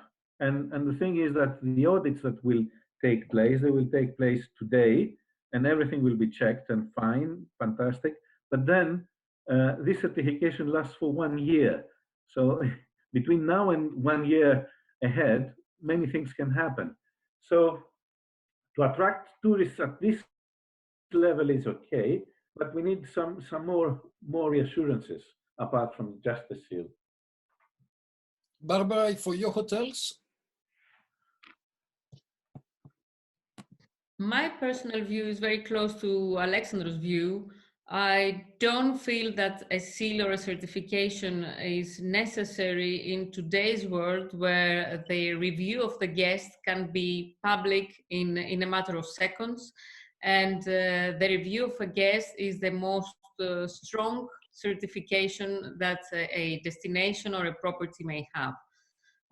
So, as I said before, a hotel that respects its own business and its guests will do the best possible in order to safeguard the safety and the hygiene safety of the guest, and they will see the return of it immediately in terms of guest reviews and the seal of approval from the guests. Yeah. I've got another question from one point. It will be useful for business travel because some companies that have all these risk assessments and everything, this will be a tick box exercise. So they will prefer hotels that have this safety certification than hotels that they will not have. But this would apply more to business travel, and because they have to make sure that they have taken all due diligence for their travelers. Yeah. I've got another question from Katerina, who operates 4 hotels in Zante, Danai hotels, and she was talking about the safety measures that they're required, and particularly said, look, with all this protective equipment that housekeeping staff is supposed to do, and the extra work that they've got to do in a 40 degrees environment without an air condition, do you think that we're going to do it, or people will be fainting on the corridors? And I think there are a lot of operating issues that we need to look at, and especially when we are talking about long-term strategies and changing again, and we really need to understand what we will need to do on the short term in order to be able to operate in the new environment. The new environment will be significantly different. And I really sympathize with that. A lot of people enjoy it. We still have about 300 people watching, or 400 people watching on different channels, and we're very grateful. I think I'm gonna try to conclude with a few kind of ideas that I heard from you. I think it's resilience and restarting will really be critical in reigniting tourism. I think safety first, and safety for staff, for guests and community, because it's all of us. And actually, if someone becomes the weak link, that will have major implications for everybody in the ecosystem. And I think what we heard from Alex was the first wave and the second wave and the possibly third wave, and how we should really protect ourselves.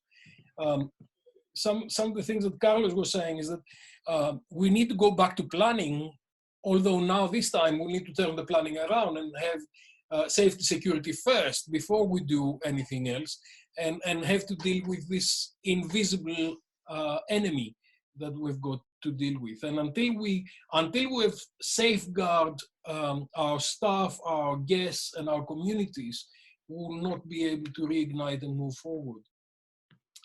I think we talked a lot about redesign and new protocols, and look into how the new protocols operate.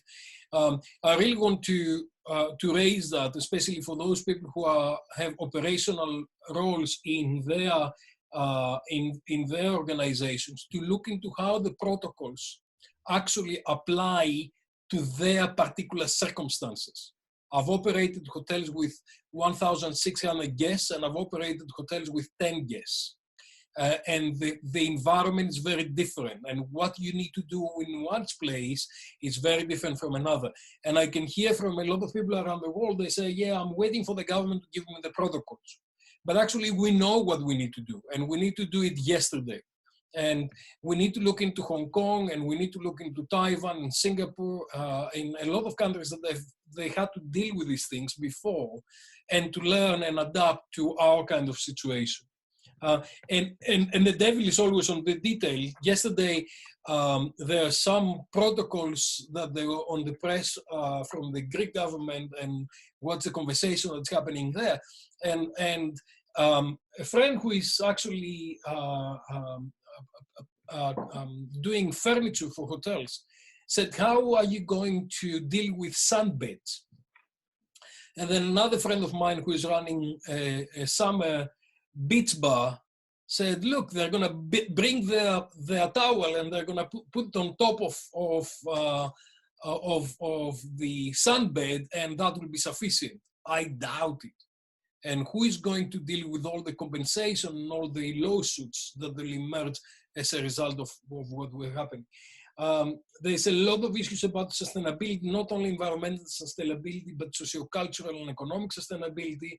There are a lot of issues about flexibility and adaptability and learning in the new reality, although we don't know exactly what the new reality is, but we're going towards the new reality. And we didn't talk much about technology because I get to talk awfully a lot about technology, but we need digital tools and we need a smart and real-time management to be able to understand what is the situation, protect people, and optimize performance and optimize the whole ecosystem. And I think a lot of strategies are going to be much more human in the future to address tourism on a global basis.